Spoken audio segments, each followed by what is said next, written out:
my network was exhausted at that point in time, and I knew that Mr. Monyeki's company, Rangewave, had people on contract. So I approached him and I said to him, this is the kind of person we're looking for. Do you have some CVs that you could provide me to see if we can find some additional people? Which he did. And the people that they provided were really good people, and so that for me was the way of supplementing the team with the resources that I didn't have. And it appears that Rangewave ended up enjoying about 30 to 40% of the contracts, is that right? That is correct. Now, Rangewave is a SAP South African partner, isn't it? That's correct. Now, Gartner's independence advantage is that it's not associated with any particular product, isn't it? That's correct. But now the team that was given to SARS was a team that in fact was associated with a particular product, isn't it?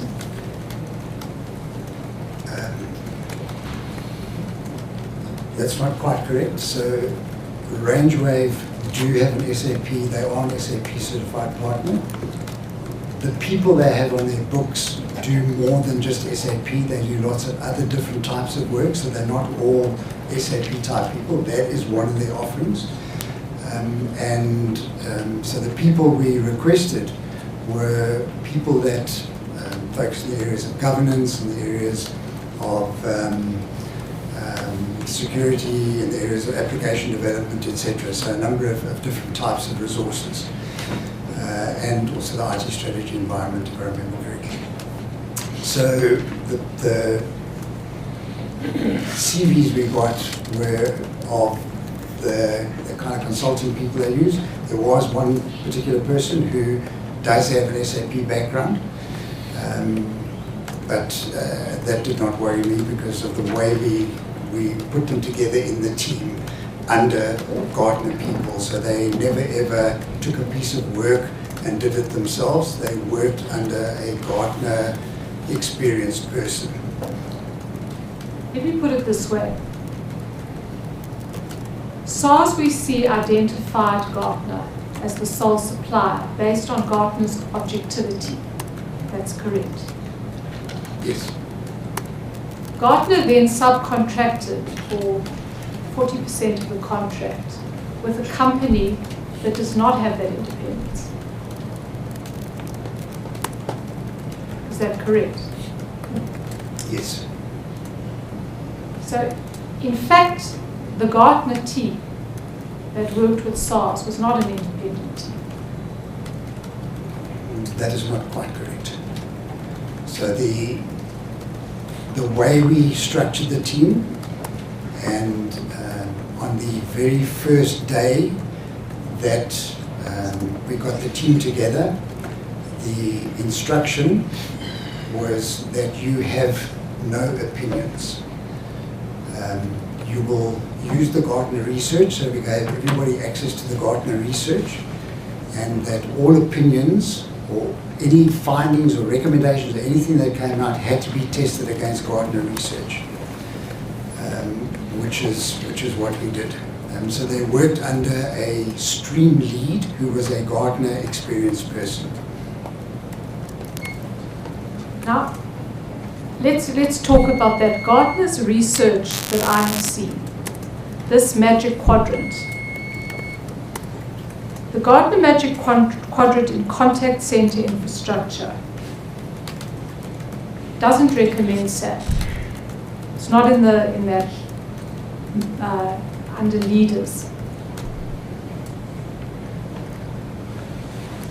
You're aware of that? I don't know all the magic quadrants, but if you're reading from a document, I assume that is correct, yes.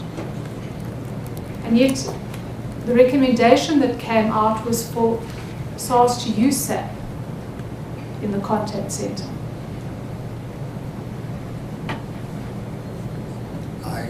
cannot answer that right now because I can't remember. I thought it was something different, but I can't answer that right now.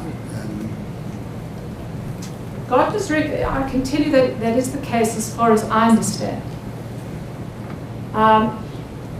By the end of Gartner's phase 2, Gartner had recommended the use of a lot of SAP products.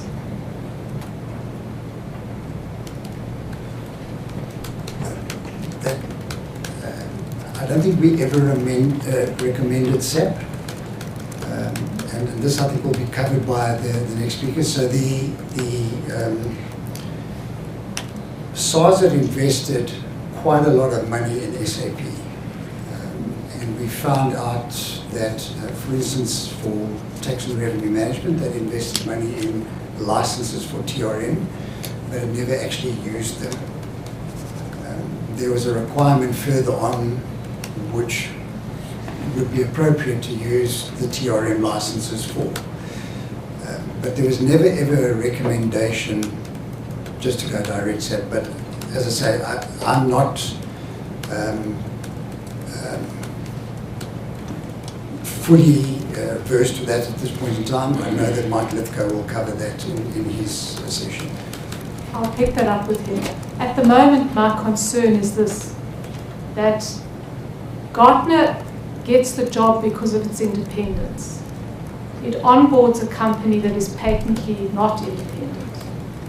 And we see that the range wave resources are integrated into every major work stream. We know that range wave is an accredited SAP partner, and some of the outcomes are to invest in SAP licenses and implementation along the line. And the question I'd like to just flag now, which I think that my colleague will explore more fully, is whether one can say there's a link between the fact that the advisory team as a whole had a relationship with SAP, and a lot of the recommendations were to spend money on SAP. That is absolutely not right. Just quick clarity, did RangeWave have a contract with SAP? Yes. And RangeWave, when it comes on board, employs individual consultants to assist it in its work, is that right? But they are contracted to RangeWave, is that right? That's correct.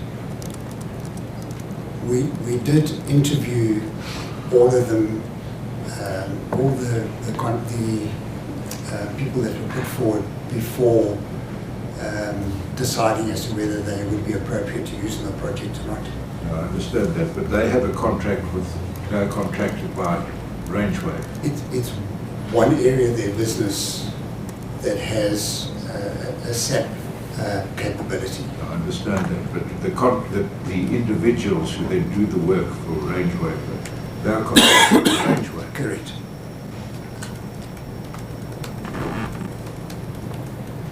Yes. It RangeWave to 40% of the work, or provide 40% of the resources to the assignment. I suppose I'm trying to work that out based on the share of the revenue. It would be, it would pretty much match in terms of the revenue and the resources provided. Did it? I would have to go and check. Off the top of my head, I can't remember exactly how many. We had about 17 or 18 people on site in total, of which I think 8 were from RangeWave, if I remember correctly. I can't remember the exact numbers, so I would need to just go and check that. And I can confirm it with you for you if you want. Mr. Steinberg, I'm not sure, perhaps I've covered it and I've missed it, but how did RangeWave get chosen by Gartner? Why did RangeWave is Mr. Miyagi? Correct. And presumably then, RangeWave comes into the picture because Mr. Miyagi had been the instrument for getting the contract for Gartner in the first place? That was not the reason. So How did range wave come into it? So we can just explain again. In the initial discussions, where we actually are concerned about using a subcontractor, I used the resources that I had access to in my network. When the additional work was requested of us, and we realized we needed additional resources, there was no time for me to go out and start trying to find independent consultants that I could use. The obvious way for me was to speak to Mr. Miyagi and ask him if he could provide me CVs to see if he had the types of resources that we believed we could use on the project. The additional, sorry, are you finished? Yes. The additional work, as we're told, comes, the source of that is Mr. Makwakwa. Correct. And is that reported to you through Mr. Monyeki? That's reported through Mr. Mavuso, who is SARS Procurement, Acting Senior Manager, ICT category. Does range wave or Mr. Monyeki have any part to play in that No. assignment? The additional work that was requested by Mr. Makwakwa was the reason for me looking for additional resources and going to range wave. Should I understand? But Yes. was the acquisition of the additional work, was Mr. Monyeki or range wave involved in any way in the acquisition of that extra piece of work that Gartner took I in? have no idea. The email came to us from Mr. Mavuso saying that Mr. Makwakwa had requested this be included in the proposal. Well, then I'm not sure that I quite understand. Why was Mr. Monyeki using his time in this whole project in the first place? Presumably he wanted work. So my understanding is that he was well thought of in government and that he'd been approached to assist them in terms of trying to put the requirements together. Yes, but what was he going to get out of it?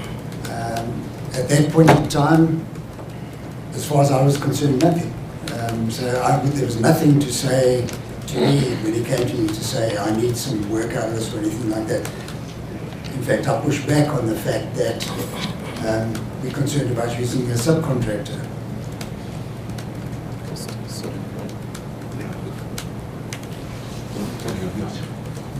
Mr. Williams, between about, let's say, 1 November 2010 to, let's say, 9 December 2014, had Gartner had any assignment it worked on together with Mr. Miyagi or his company?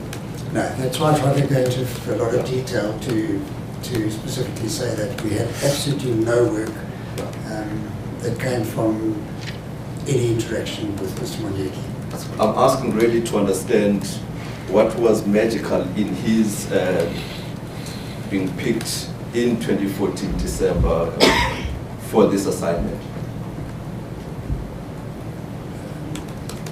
You mean, I'm really following up on the question that had been asked before. Why was Mr. Miyagi elected? So, and then hence I wanted to understand whether had you been doing some work before with him or his company, and hence I take the tracking of about, let's say, 1 November 2010 to 9 December 2014. And you're saying between that period, you had never had any work arrangement with Mr. Miyagi? correct, Until this particular assignment. correct. Sorry, did Mr. Monyeki have any relationship with SARS or any people in SARS? I have no idea. I can't answer that. Did you never ask him what he was doing, as it were, the middleman here, why he was? I didn't ask him. What connection he had with SARS? I didn't ask him because, as I said, it gets around in the industry. I'd heard that he was providing these coaching to certain CIOs, and my assumption was that was a good thing. He's experienced, he's well thought of, he's a potential role model for government, so that's a good thing, and that's what I understood. So, But did you never ask him? Never asked him. You never asked him what relationship he had with SARS No, or I didn't. anyone in SARS no. throughout the whole process. You never said, well, you know, why are you involved involved in SARS? No, it's, you know, I mentioned that our model, the consulting model, is a very passive one, but most organizations, if you, and this just goes back to previous experience I had when I worked with IBM, if you work with an organization, you try and go out there and start building relationships with various people in the organization in order to start trying to unearth potential opportunities for yourself as well, or your business. So that's fairly normal to do. And if he was trying to get business for his company here in other areas, I'm not sure of it, and I don't know about it. That's not the And I didn't ask him why he was here, but my assumption was it was because of his standing in government and the fact that they saw him as a role model, and the fact that there was a new commissioner who probably didn't want to go to his own organisation to try and develop this terms of I reference. understand you'd explained that. I think the question was really this. I mean, even over a cup of tea, did you not just thought to say to him, what is your relationship with SARS? Never. I didn't know. But you were going to be investing a lot of resources doing terms of reference, engagement, appointment. Surely you would ask him, I mean, how authorized are you with SARS? How much is SARS really wanting you to get into this, get this project going? I mean, the fact that he had relationships in government, but what about SARS specifically? Never arose. I didn't ask him specifically about his relationships within SARS. And he was helping with terms of engagement on behalf of SARS. So in the initial interactions, it certainly didn't crop up. Once we got involved in the project, and he pretty much stepped back, and there was not much interaction with him at all. So one of the people from Rangewave, who was a senior person, who kind of became the point person for me in terms of the Rangewave resources. No, but I mean, you're stepping down once we got involved in the project. But here you are, it does seem a bit odd to me. Here you are, discussing with a man, going into a project with SARS. You never meet SARS yourself. All your instructions are coming through this man who's involved with SARS. And you never say to him, look, what are you doing in this thing? I mean, you didn't speak to SARS once before this contract, before these terms of reference were submitted. And here you're dealing with a man, you've known that he's involved in government, but you're getting your instructions from him, you're drawing terms of reference with him, and you never say to him, Mr. Miyagi, what is your relationship with this matter? How do you come here? You say, well, I assume because he does management, development, etc. It's got nothing to do with development. It's got to do with an assessment. And you say you never said to him once, Mr. Miyagi, why are you involved in this? Is that your evidence? I didn't ask him. Is that because of the passive mode that you take in relation to engagements that you made reference to earlier? I just didn't ask him. If he knows people at SARS, it wasn't for me to try and dig deeper as to why, etc. He came to me and he said he had a meeting at SARS and he wanted to discuss some of the requirements that they discussed. But it must be more than a meeting, more than knowing people at SARS. He was the source of what SARS's requirements are in this whole project. So, I mean, it's not just casually knowing people. It would have been deep into SARS to be the source of their requirements on which you based your terms of appointment. As I said, for me that was not unusual because I know when I worked for IBM as an organization, I had similar fairly senior relationships with people at clients where they trusted me and looked for advice from me and for me to bring my organization's capability to assist them in their endeavors. So I didn't see it as anything untoward. But this is a third party, it's not the client. I understand. So I didn't ask him how he built his relationships with SARS, Not how he built them, what or they what were. they were. You were just happy to go along if you could get the business. It really didn't matter to you what his relationship was with SARS. Is that the point? The point is, he made the initial contact, and thereafter it was ourselves with SARS. So, No, but you hadn't even spoken to SARS by the No. time the mandate had been put together. correct. And you said, well, look, we like the business and we really don't mind what Mr. Miyagi is doing with SARS. That's really what it comes down to. We don't ask him and we say, well, if that's where the business comes from, that's how it comes. Would that be fair? Yes, if SARS had decided they wanted to use us and asked him to speak to us about it or to help him with No, it. but really, we must stop this now. No, SARS hadn't said a word to you before the No. mandate had been prepared. You didn't know if SARS was authorizing him at all. You didn't know what SARS went up to. You had no idea. You had never spoken to them. Correct. Yeah. You just dealt with Mr. Miyagi and you said, well, if business is going to come through Mr. Miyagi, well, it doesn't matter to us as long as we get the business. We're not interested in what his relationship is with SARS. That would be fair. We were not interested in his relationship with SARS, no. And all the information on which he based everything did seem to presuppose some deeper relationship involvement between Mr. Miyagi and SARS. Not,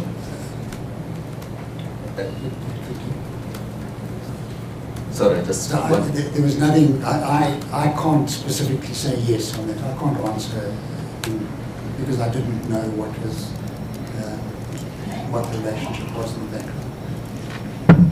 Does Gartner comply or have any value statements or ethical statements that it complies with for the execution of its business? That it complies? In the execution of its business, are there sort of codes of ethics that it is subject to?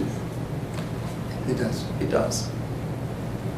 And did you find, was there any red flag in relation to those ethical values that a third party was presenting to you proposed terms of reference of an assignment you were to do with the client, and the client had not been the one coming to you? Would that have been consistent with the ethical values of Gartner?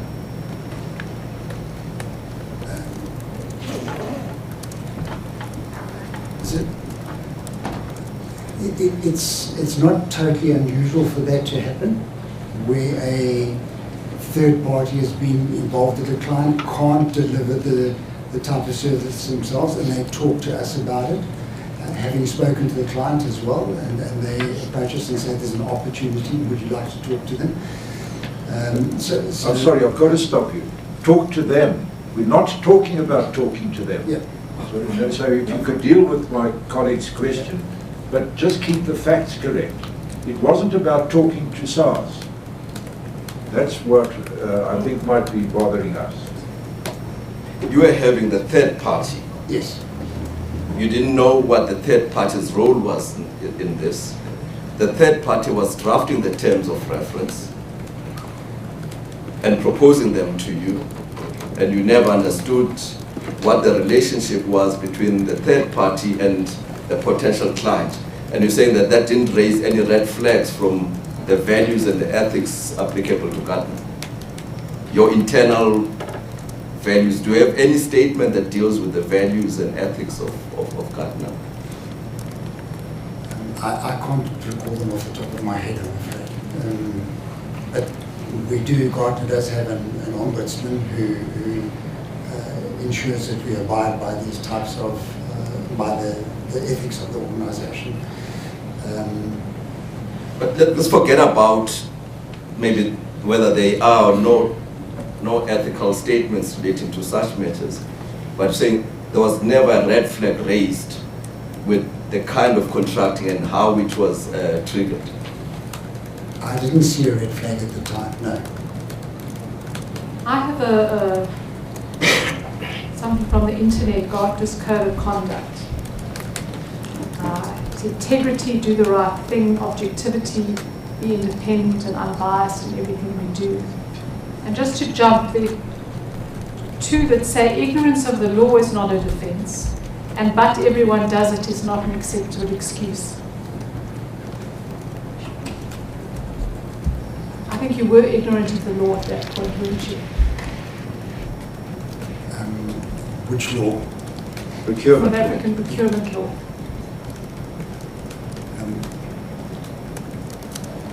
I certainly cannot say I am fully conversant with procurement law.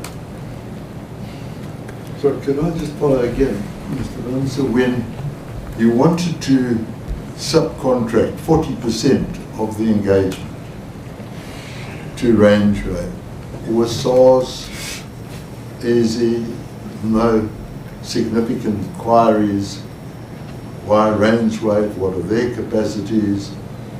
How did that process play out? It was communicated to a person in procurement. They asked the question about the subcontracting or using an empowerment partner, and there's an email which outlines exactly how many people we're going to use, who they're from, and the amount that will be accredited to them, how it will work, and who will actually be the contracting partner with SARS and how SARS will get built.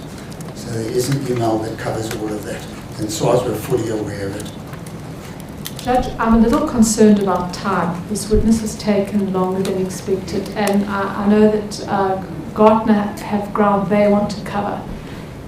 Can I ask that we close, we end this witness, and I would also suggest that I don't question Mr. Lithgow on procurement, but that we rather move to what he wants to tell us, and then Advocate Hopton can question him. Could we take a very short comfort break? It's just before 11. Could we try and get back at 10 past 11? That would be fine. Thanks. So is the objective to then call back Mr. Willemse after? Mr. Kakla, only if necessary. Well, you'll stay for the day, won't you? I will Mr. say, yes. Have a cup of tea, relax, and watch your colleague. Thank you.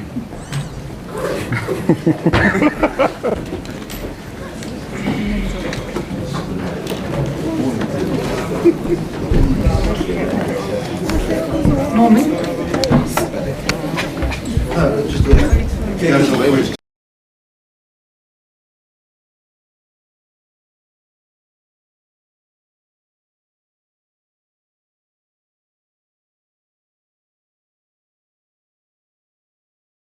Our clients required a consulting service to complement the research services, and that was often due to either not having sufficient capacity or the capability in their organizations to take the research and contextualize it for the organization.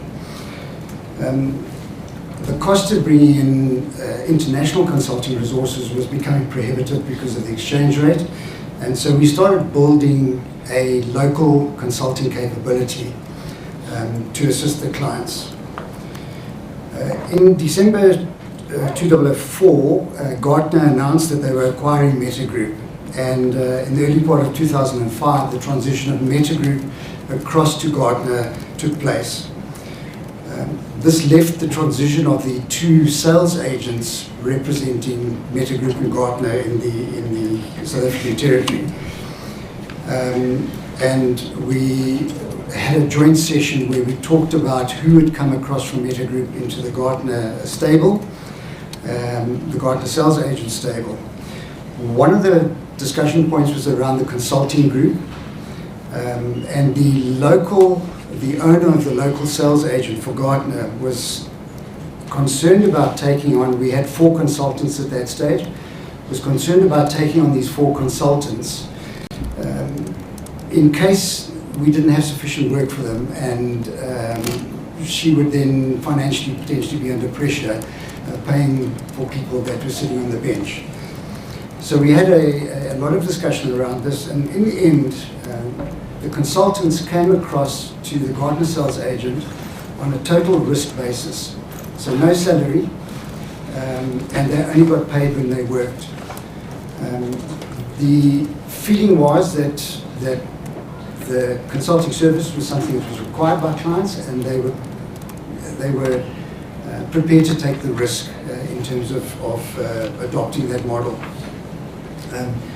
That model existed from July 2005 through to end of December 2016, when Gartner came to the country directly and employed some of the consultants that were sort of long-serving people.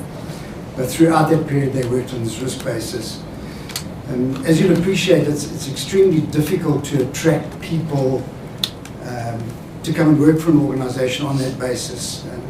Typically, people have financial commitments in terms of families, bonds to pay, etc., and to come on a 100% risk basis is not the most attractive. So we typically found that we built a network of associates, and they were generally people who had been in the corporate environment for some time and had decided to move out of the corporate environment and move into an independent consulting role. And the reason for that is they had a lot of experience and they felt that they could give something back to the IT industry as a result. And Mr. Willemse, Yes. I think for our purposes, am I correct to say that when SARS contracted with Gartner,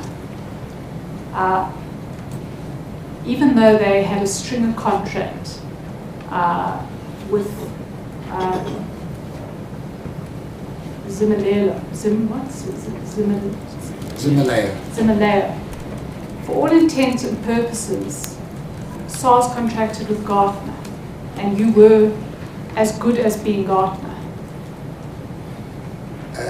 That is correct. So the direct contractual relationship is between Gartner Ireland and SARS, and the delivery was done by the local sales agent. But the important thing is that the local Gartner agent. The local, correct. Yes. The local sales agent representing Gartner, correct. Yes. But the important point I want to make here is that there was not an abundance of resources available because of the model. No, I understand that. Yeah. I understand that. But I want the panel to understand that the contract was with Gartner, and your resources from SARS perspective were Gartner resources. Correct. Is Zimaleo what you call the sales agent? I don't fully understand the relationship, but the direct agency relationship was with a company called IT Management Advisory Services, and they were the ones, that was the research advisory services relationship. Zimaleo was a company set up when the consulting team came across from Meta Group to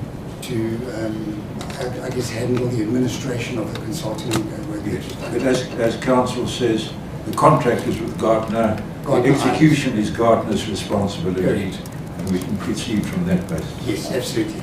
And and neither IT management nor Zimaleo are part of the Gartner group. Those are just independent. They were local, it was a local organization that was appointed as the sales agent for Gartner, representing Gartner, yes. Gartner South Africa or Gartner Ireland? Gartner Ireland. There was no Gartner South Africa at that point in time. Two more questions. Zimaleo, I read, was a level 1B company, is that correct, at the time? No, the company that was level 1 was IT Management Advisory Services. Okay. The other question is this: can you explain the difference between Gartner's research and advisory services on the one hand and its consultancy service on the other hand? Yes, I can. The research and advisory services is a membership-based service, and it's pretty much a self-help type service, although there are support people that assist clients as well. But the research is developed by the Gartner research analysts around particular topics in the information technology area, and clients have access to that research, which they can then use to apply in their businesses. The consulting side works very closely with research, but provides an additional service in that if a client does not have the capacity or the capability or the desire to want to do the piece of work themselves, they can approach Gartner Consulting to assist with a particular engagement, whatever that engagement might be, across certain practice areas. So the consultancy would help with the implementation of a project? Not necessarily. No. Yeah. So Gartner is an independent organization, so we have no product affiliations. So the consulting has no product affiliations either, and therefore does not do implementation in terms of products or solutions. What we can assist with is developing an IT strategy, a digital strategy, helping with sourcing engagements, those types of things. But we don't do implementation of solutions. I want to pause there a moment. I think that Gartner's independence is important here. And I see from Gartner's documents, it's often referred to as the Gartner advantage. That Gartner is not affiliated to any product out there. So that when you use Gartner's advisory services or consultancy services, you don't have to worry that Gartner's actually punting a particular product. Is that right? That is correct. And I see that in this case, it's a point made in all the phases of Gartner contracting for this work. But to quote, for example, in the phase 2 proposal from Gartner to SARS, Gartner says, our advice is trustworthy and credible because we maintain strict objectivity and independence. Our strategic recommendations are driven by what is best for our clients and not for what is best for Gartner or any other company. We have no preferred hardware or software vendors. We do not perform implementation work, so we are not concerned with downstream opportunities. That's correct. Carry on.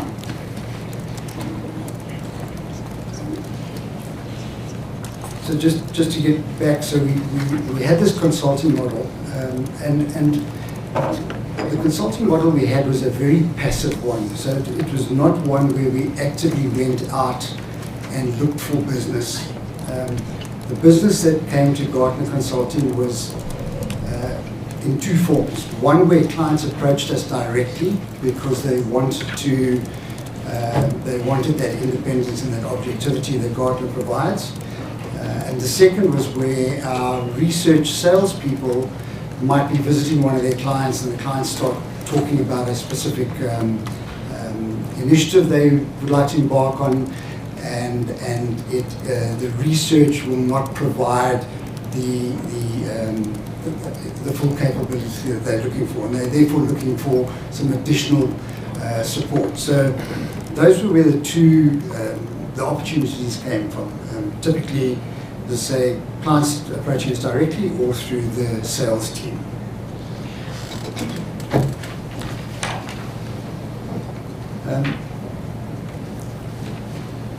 I think if there are no further questions, I'd like to go into the next point, which is around the December 2014, what happened there, and I'd just like to give some background as well on that. And I'd like to talk about Patrick Monieki because there's been a lot of discussion around it, and I'd just like to talk about my interaction with Patrick Monieki. So I met him for the first time on the 7th of October 2010, when he was nominated for what was then called the Computer Society of South Africa Visionary CIO of the Year Award. And was one of the finalists interviewed by a panel of 7 judges, of which I was one. I've been a judge on this panel since 2007, and I've listed some names of the judges that were on the panel. There was the 2009 winner, which was a gentleman called Carl Lowe. There's a very senior person from the IT Web involved. There's some people from Computer Society, which was called Computer Society of South Africa at that point in time. There's academics from Wits University and also from Gibbs. And a previous winner as well, from one of the other awards. So there was 7 people that were involved in the judging panel. And that's the first time I met him.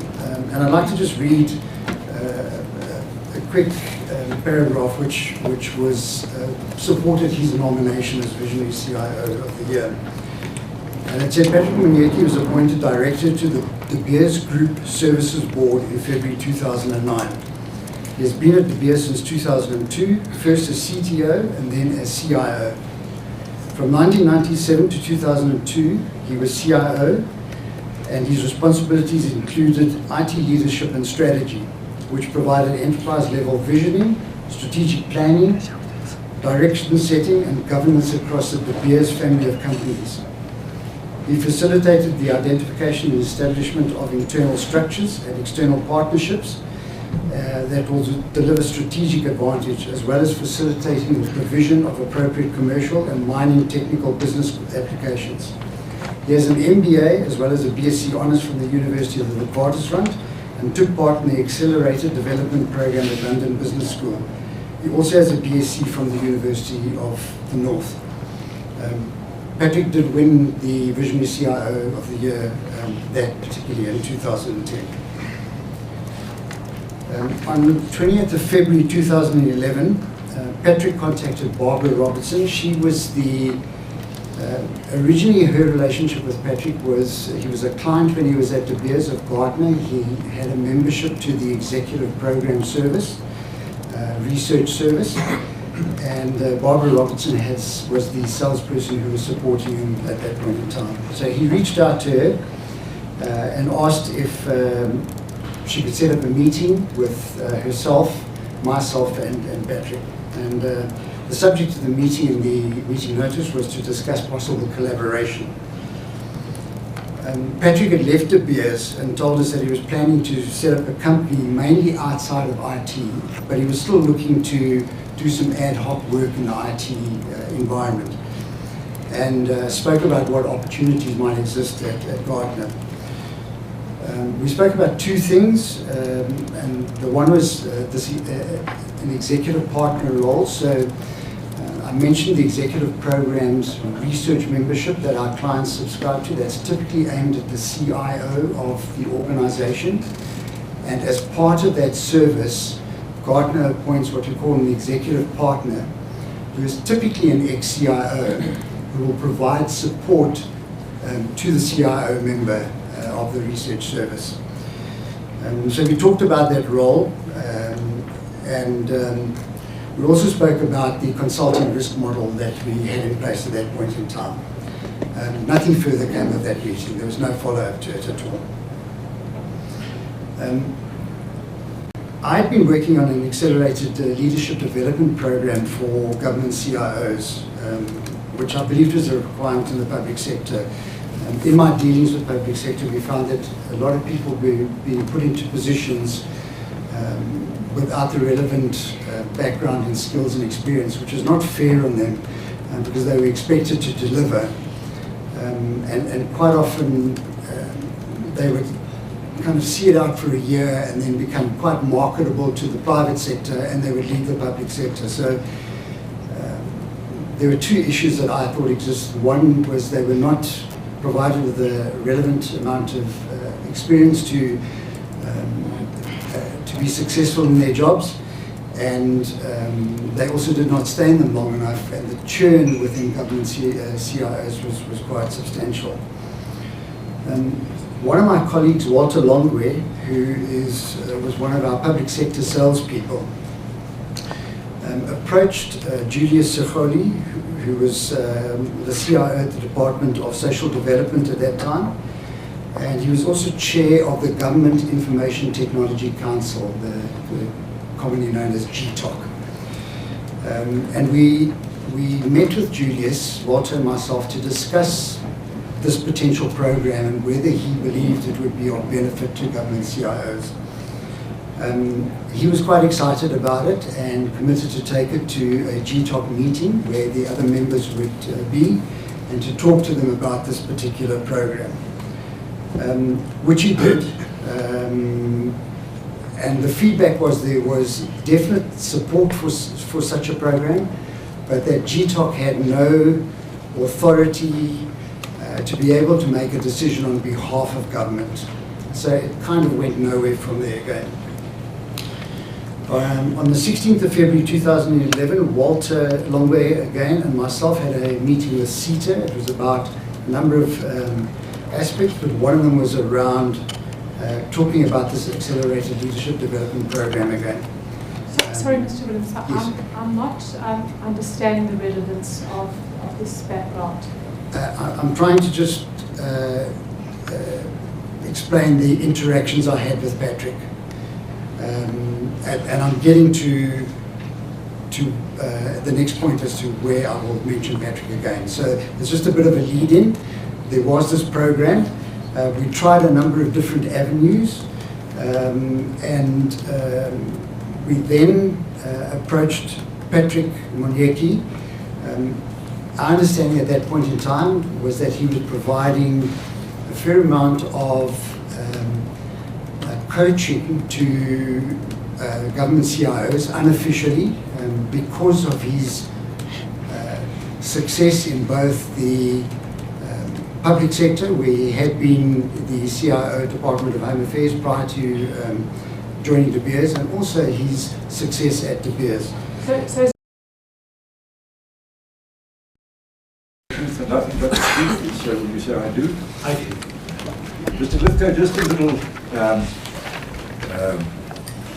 little bit of guidance. Have you been here in the last session? I sat in for one day, yes. No, you haven't sat in the session this morning? No. Sometimes council asks very direct questions, and I'm sure that you and we would like to get on.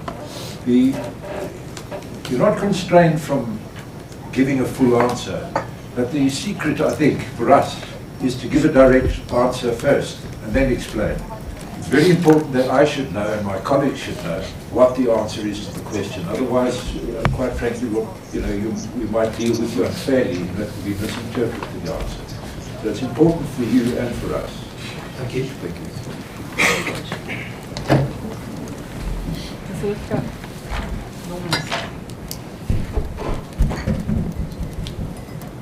Mr. Lithgow, can we normally check the... Thanks. Mr. Lithgow, we chatted briefly and we've agreed that you will proceed to present evidence that Gardner would like to be before the Commission, and then we will address some issues that are of concern to us and ask you some questions. So if you would like to proceed. Thank you. Very conscious that time is of the essence, so I will try and be as concise as I can. If you feel I'm dragging out a point I'm making and I need to stop, please tell me that. But clearly I'm keen to try and put forward the case for Gardner. And may I just add that don't let time constrain you from saying everything Gardner would like to say. Thank you. I think, the second thing I'd like to say is there's a ton of PowerPoint. I will only ask you to look at the PowerPoint if it is relevant to you. But because there's such a lot to get through, I've had to sort of structure it in my own mind. And my way of working is PowerPoint rather than notes. So if it's important, I'll say, please look at it. If it's not important, don't worry. The first thing I'd like to cover is a little bit around my background. There have been questions as to whether either myself or Gardner have the competency to undertake both the phase 1 work and the phase 2 work. So for myself, I am not a lifetime professional consultant. I came to this world relatively late in life, having left home at 16, joined the army, and then left the army at the age of 49, whereupon I joined Gardner after buying 6 shirts and 2 suits and walking into an open plan office. But I've had extensive experience within the communications arena. I've designed and oversaw the building of a global network, primarily for the global war on terrorism. I've had procurement positions where I've also had to bring through from research and development at speed complex technology programs deployed into the field. And again, encumbered by a governance system that sometimes doesn't help those that are trying to do things quickly. I've built education facilities, I've run change programs, I've been head of R&D, and in terms of professional qualifications, I'm a chartered engineer and a chartered IT professional. I do a considerable amount of work within the security domain, and that is one of the areas where I spend a lot of my time evaluating networks from a security perspective. My role on this engagement was really threefold. First of all, I was the senior executive accountable to SARS for the work that we did from both the timeliness, of course, and the delivery perspective. I was also the senior executive accountable to Gartner for running this program in an ethical way, in line with the contractual agreements that we had. And the third aspect I had was to be what I've termed a sort of facilitator, but to garner the wider knowledge over and above myself from those parts of the organisation that had supported tax administrations. If I pick out specifically those qualifications for this engagement, I just finished running a 3 to 4 year engagement with the National Tax Administration, which was to replace their tax platform, which was not SAP. I've overseen the work in 3 additional tax administrations. All of these were in Europe. But we also had a number, up to 16 tax engagements going globally across EMEA and North America. I'd also finished reviewing a very large intergovernmental organisation build of a new headquarters. Total cost of that headquarters, 1.4 billion. Part of that was security, and the result of my review, that move into the building was delayed for a period of time, and I reported directly to the deputy head. From a Gartner perspective, and many of you may not be aware of Gartner, but we are recognised as the largest repository of knowledge and research pertaining to IT. So we're not a business research or business consultancy, we're a technology research company that has a small component which is consultancy that aims to enable our clients to understand, operationalise and deploy the insight gained from research. One point I would like to make, which is on the bottom, is that Gartner has no affiliations with or promote any vendor's product or services. We do not undertake service implementation. When I talk about implementation in an IT environment, I'm really talking about the build, install and run of hardware and software. Clearly, we do help clients where we've made recommendations, implement those recommendations in terms of policy, governance, vendor management, architecture design. But we do not do what is termed downstream work. We have no interest in the implementation in terms of build, install and run software and hardware. I want to make that point because it has one that's come up. What I'm going to try and do is structure this in a way that I hope conveys both what Gartner has done, but also answers some of the questions that have been raised during the week. The phase 1, phase 2, STAR and GRAP, it's long and it's complicated, so rather than taking you through 21 work streams, one by one, what I've picked out is 3 vignettes that demonstrate what we did in phase 1 and how we took those recommendations into the work that we did in phase 2. And then there were 2 additional items of GRAP and STAR.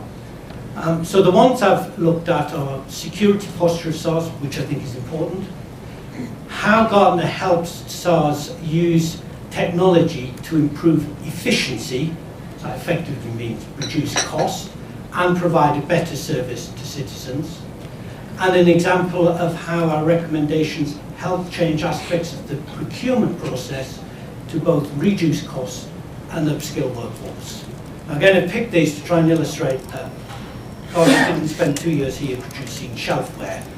There was quite a lot of deliverables as we went through. The shelfware is a necessary outcome of a contractual arrangement so that there is an auditable trail of the work that is being completed. SAP has been a big topic, so I will cover that. Governance, I will cover.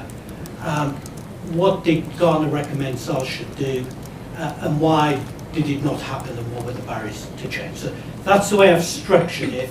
If you want to deviate, absolutely, please feel free to. So if I do the overview of the program of work, and this is a little bit of a busy side, so I'll try and again keep it simple. What has been known as phase one was not called phase one, it was called the IT assessment. And subsequently, when we got phase two and other work, for ease of reference, we sort of renamed it phase one. But again, I would not like you to get the impression that it was assumed at the outset of the IT assessment that there would be a phase two. That was not the case.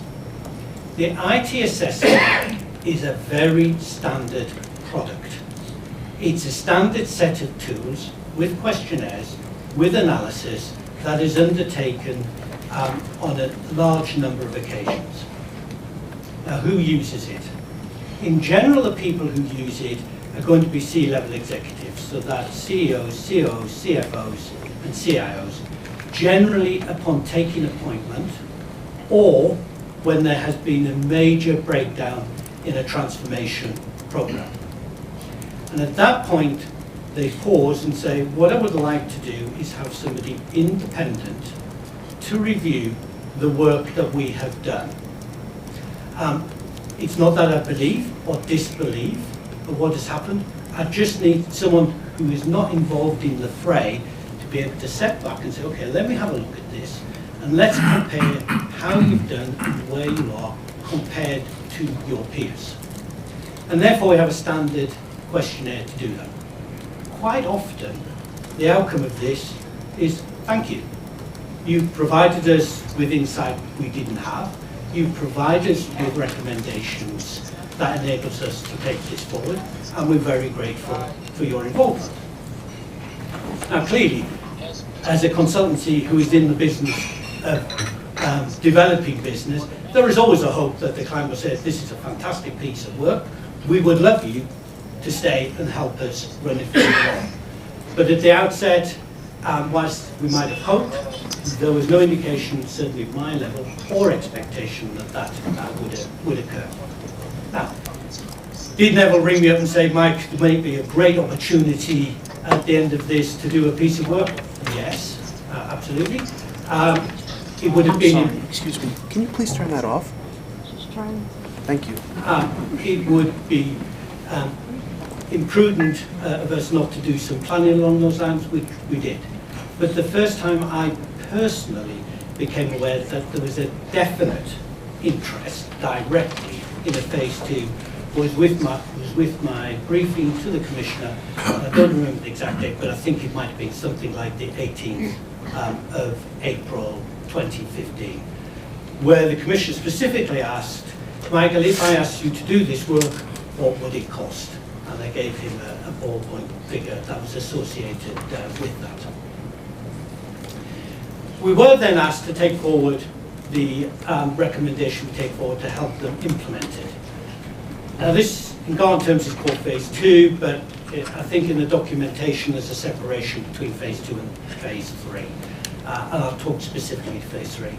And this was really around taking the recommendations that had come out and helping SARS to implement them. And that was across a broad range of subjects, from architecture design, vendor management, sourcing strategy, governance, information security, and a number of other ones. During phase one, we were clearly instructed, very clearly instructed, that whilst we could interact with the remainder of SARS in terms of questionnaires and interviews, we were not allowed to discuss the outcome with them, and we were not allowed to distribute the report. So I think the term that's being used is that this was operated in a regime of secrecy. Now, having heard some of the evidence, I can understand how that's occurred, but without the benefit of hindsight, from my perspective, did I see that as unusual? Not particularly, because generally the CEO or CIO or CEO wants to understand himself, what have we found? He doesn't want to be influenced by other people who are lobbying him at that particular moment in time, say, I agree or disagree, or what are you going to do about it? It's actually an outcome, maybe, actually you do very well. That there are some recommendations, but quite frankly, there is nothing more for you to do. Once we started phase 2, that changed completely. So the work stream leaders were instructed to share the outcome of the IT assessment, the phase 1, with the SARS sponsors whom we were working with. Now that was necessary because first of all they had to understand what we had uncovered, and we then had to work with them to say, how do we take this forward? Up until that point though, as far as I'm aware, and I can't swear to that, but as far as I'm aware, I don't think the report had been circulated outside a small group within SARS. I think it did go to the SARS Oversight Committee, and I'm fairly confident it went to the Audit Committee, where it was discussed whether SARS should, whether Garda should be engaged in phase 2. Phase 3 started in January 2017 and ended in March 2017. I'm picking out this out specifically because effectively Garda was expecting, if you like, a full phase 3 as opposed to short phase 3. It was made clear to us at that point that it was not possible to ask for another deviation, and that the subsequent work would go for competition. So we said quite happy with that, that's entirely your choice of SARS. So I said with what would be worthwhile in the phase 3 is to create in effect a handover pack. So a handover pack both for SARS and a handover pack for the next consultancy if they chose one to come in. Otherwise my big concern was that we'd spent a long time on site, we gained a lot of knowledge, and not all of that knowledge may have been fully documented. So if they brought somebody else in, there would be quite a lag between them understanding what we'd done and what we'd recommended, and then being able to pick up the work. So it was there to be a helpful process for whoever came in next. As far as I'm aware, I don't think that ever happened, but that was the point of that 3-month period.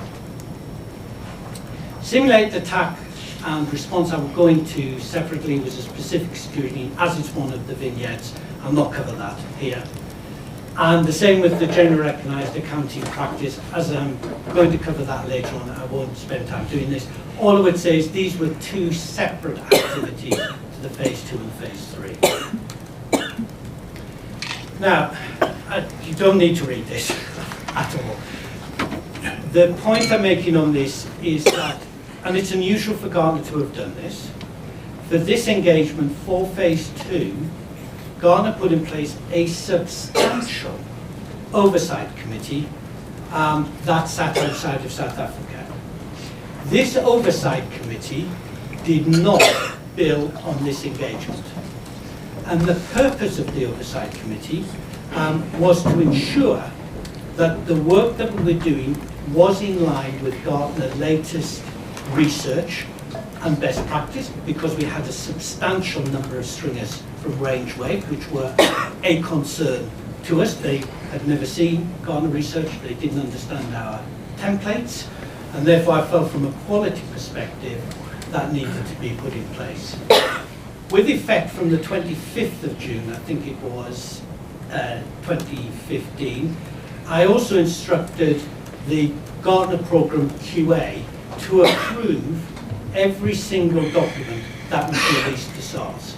So the local team had no authority to release a deliverable, a contracted deliverable, without it first being reviewed by the program QA reviews. Now that did cause delay, so we have to sort of plan for that, because these guys have a day job. So we would allow 3 to 4 days for that review to take place. We also conducted satisfaction surveys, which was done. It's a standard process that Gartner has. It's not overseen by me, it's taken completely separate. both at the midpoint and the end, which effectively said, are you SARS satisfied with the work that we are undertaking? And I think somewhere in the mountain of information that you have, this exists somewhere, but I'm happy to dig them out if you like. Was there universal happiness with what we've done? No, there wasn't. There were some people who were unhappy with it, some people were happy with it. The majority would say we would highly recommend or recommend Gartner. Where people expressed they were dissatisfied, then I brought that to the attention of the CEO and Commissioner and offered to have one-to-one discussions with them to try and understand that level of dissatisfaction. I was dissuaded from doing that, so at no point did I actually speak to those individuals. Sorry, Judge, you look as if you wanted to ask me a question. No, I couldn't hear whether you said persuaded or dissuaded. Dissuaded. Dissuaded. Yes. So I did not speak to any of those that expressed discontent with the Garden work. I'll cover this quickly. If you look at the TADAT first, the TADAT is a good tool. And in the IT strategy document, on page, there's no need to look at it, it's on page 6, we actually refer to it in our strategy document. I'll just spend a couple of minutes reading it. There are numerous other measures, including the efficiencies gained and the return on the investment at a macro level. SARS has achieved awards and recognition testifying to the improvements made. World Bank Global Survey of Tax-Paying Services 2011 and positive Tax Administration Diagnostic Assessment Tool, TADAT, assessment more recently. So we were aware it had been undertaken and we were aware that SARS had got a good rating from it. But the TADAT looks at the high-level processes of the tax. Are people complied with paying tax? Does SARS reimburse taxpayers in a reasonable time frame? What it doesn't look at is the underlying IT. Equally, our survey doesn't say what's the level of compliance with tax filing. Have you refunded them? They are both of value to an organisation like this, but they both look at different aspects of that organisation. A good rating on one doesn't mean a good rating on the other, and a bad rating on one doesn't mean a good rating on the other. They're looking at different aspects of the business, and they are both valuable and valid, which we recognise in our IT strategy. The other document that was used was the US aid. I wasn't aware of this, but subsequent to testimony that's previously given, I did go back and look at that. This is a 2013 document. Its main focus was on startup countries in Central and Southern America. Interestingly, which I'll cover later, it actually says if you're a startup tax administrator, I'm abbreviating grossly, in a relatively immature environment, you're better building. If you are a complex tax administration, you are better buying. What was called COTS, off-the-shelf purchase. Okay, what I'm now going to do is... Sorry, that's for startup. Startup, build your own. Yeah. For an established tax administration, buy COTS. And I pull this out later on in the presentation. Now, sorry, let me be clear, Judge. I'm not making that statement because I necessarily agree with it. No, I understand. I'm referencing because that was what was in the document. I'm about to cover security, and I'm going to keep this at a relatively high level. What I would like to ensure is that what I showed does not cause alarm. What we found, we would find in most organizations that we look at. So there's nothing here that says, wow, the entire SARS network is open to attack of people stealing. In fact, that is a gross misrepresentation of what I'm about to say. We did identify areas which were unusual for what we would call a tier 1 organization that has responsibility for looking after personal data, sensitive economic data, or data that pertains to the security of that nation or department. There we would expect them to have higher expectations, aspirations in terms of their security. So I can just say that first, in case people take away the impression of what I'm about to say is, SARS is a complete disaster, and anyone with a home laptop can hack into it. That is absolutely not true. Now, this is a little bit of a diversion, but a short one. These are the sort of questions that were sent out in phase 1. Now, the phase 1 assessments were not a Gartner assessment. It used a Gartner tool. Now, just as you've instructed me in a very nice and polite way, that if I ask you a question, you ought to say yes or no, we're the same. Do you have a security policy? I just want to know yes or no. I don't want to know I've got half of one, it's not yet completed. I just want to know, do you have one or do you not have one? So the accusation that some of these questions are binary, they are. They are standard to every single organisation we send this out to. Now, in comparing the data, what we're able to do is classify by what we call industry. For these surveys, they were classified by tax administrations, financial services institutions, and government. So that was what we call the peer group. To whom should we compare SARS performance against? Now, in addition to that, what we also did in certain circumstances was to say, okay, let's go back, having got the scores which SARS provided to us, to in some cases test the responses.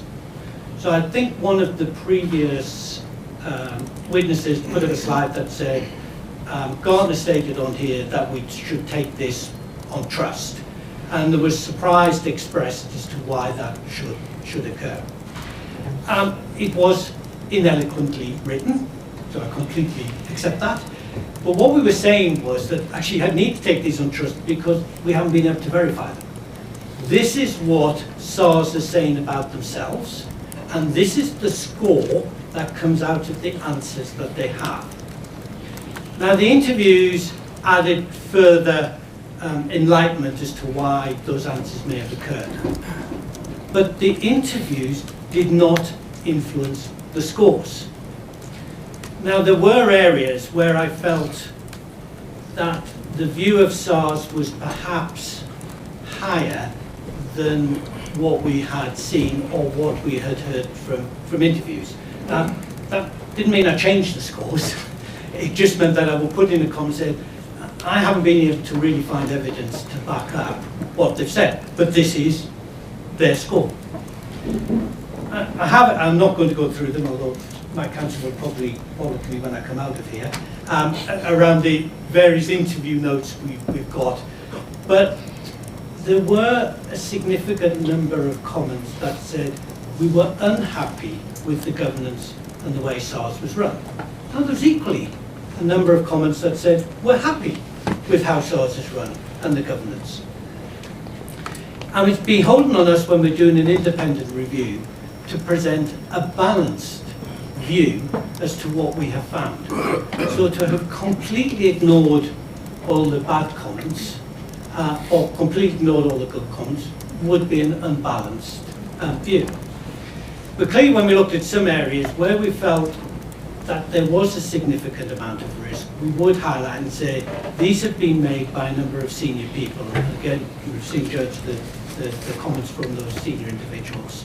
And we have to take these seriously. We cannot ignore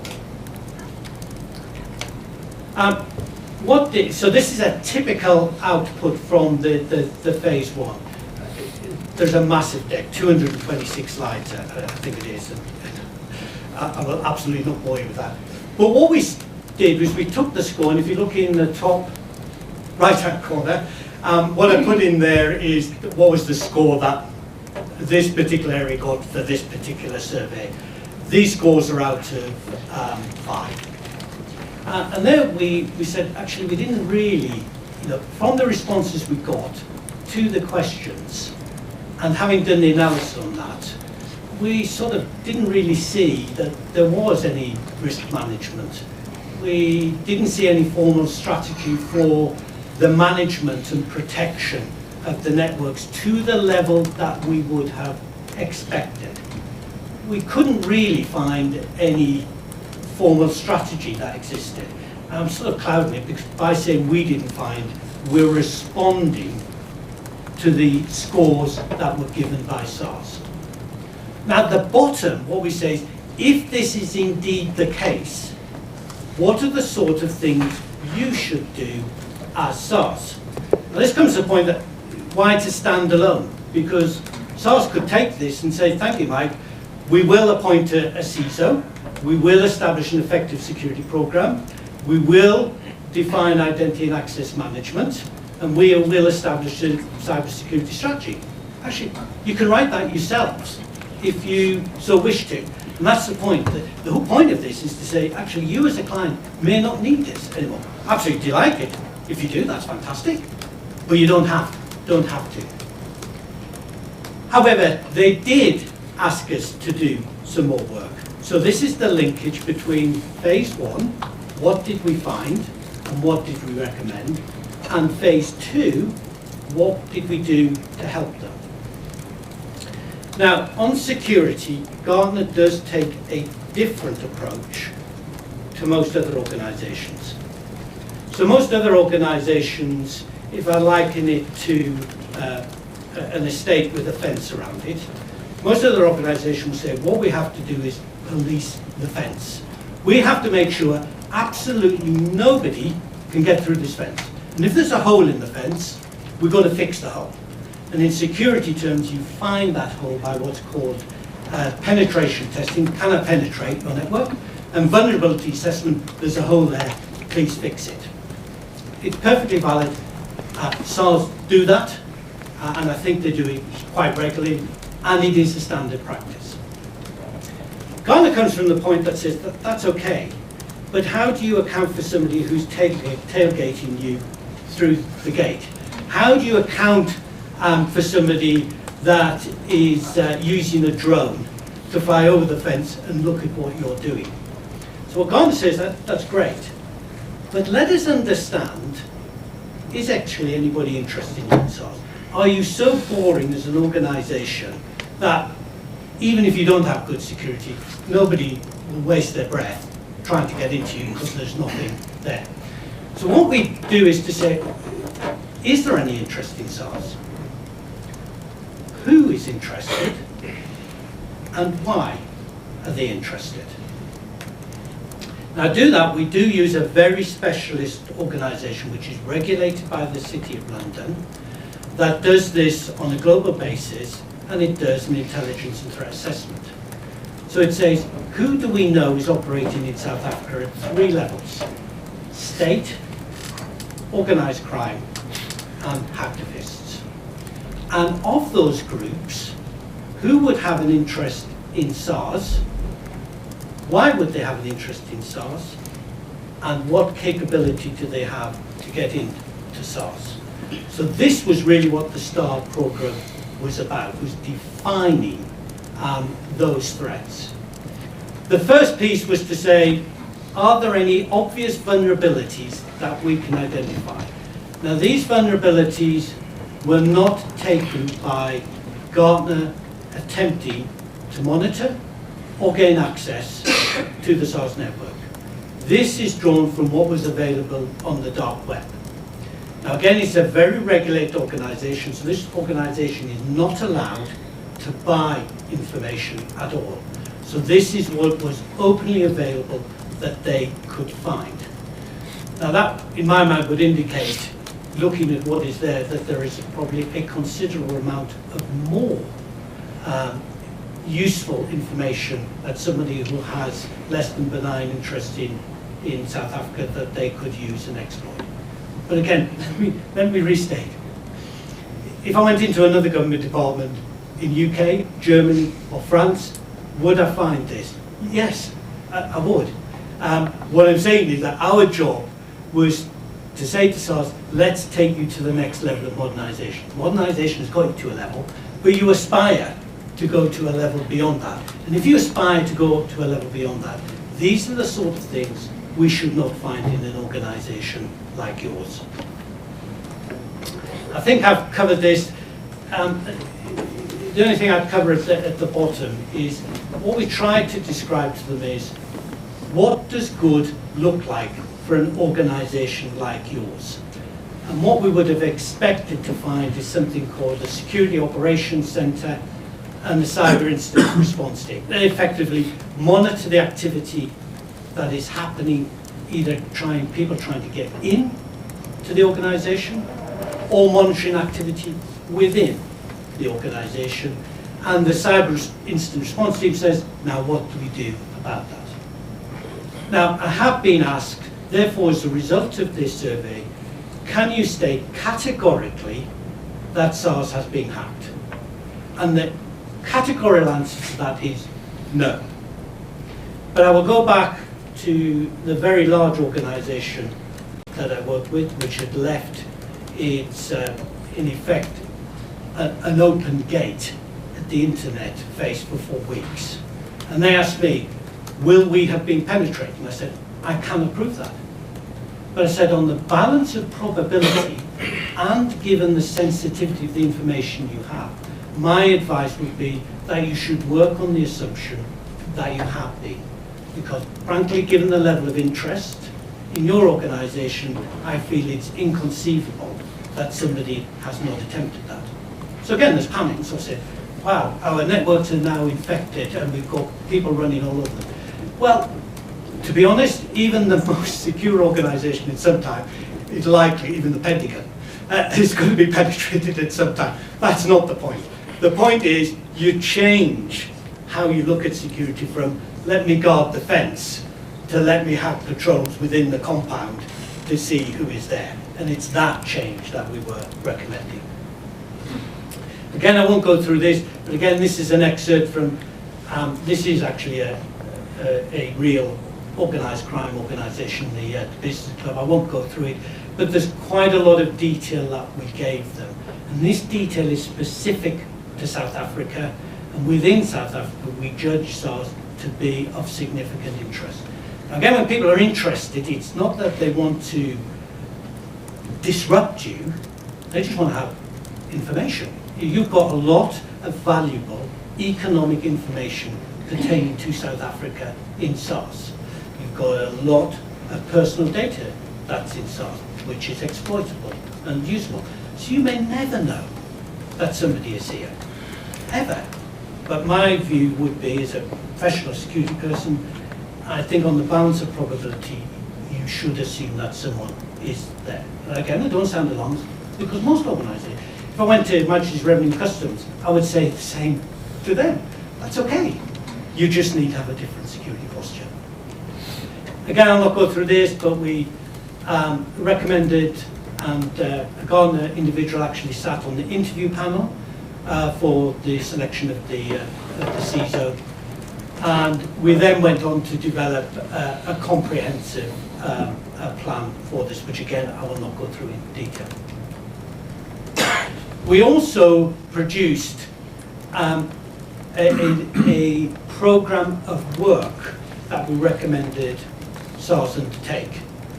Now, this was done for every work stream. So you will see at the end, what we did was to collate all of the individual outputs and say, what would the total cost be to SARS of continuing the modernisation? What we also did was say, you probably can't afford all this. So what is the most important things that you should focus on and fund first?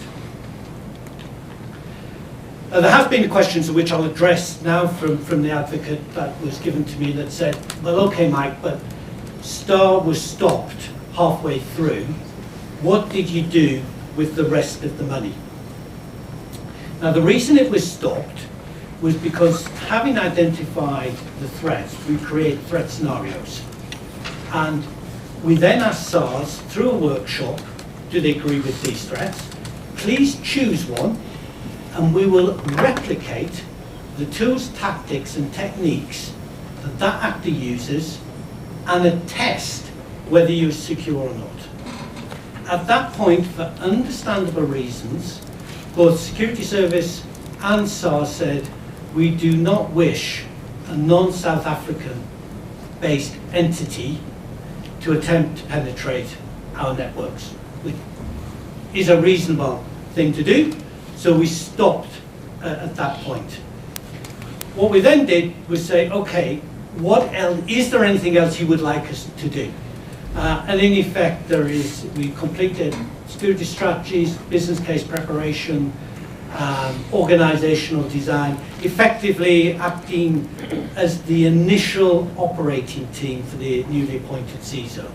Now, do have, if they would like it, we have quite detailed, what we call activity sheets, that detail a lot of this work at quite a granular level.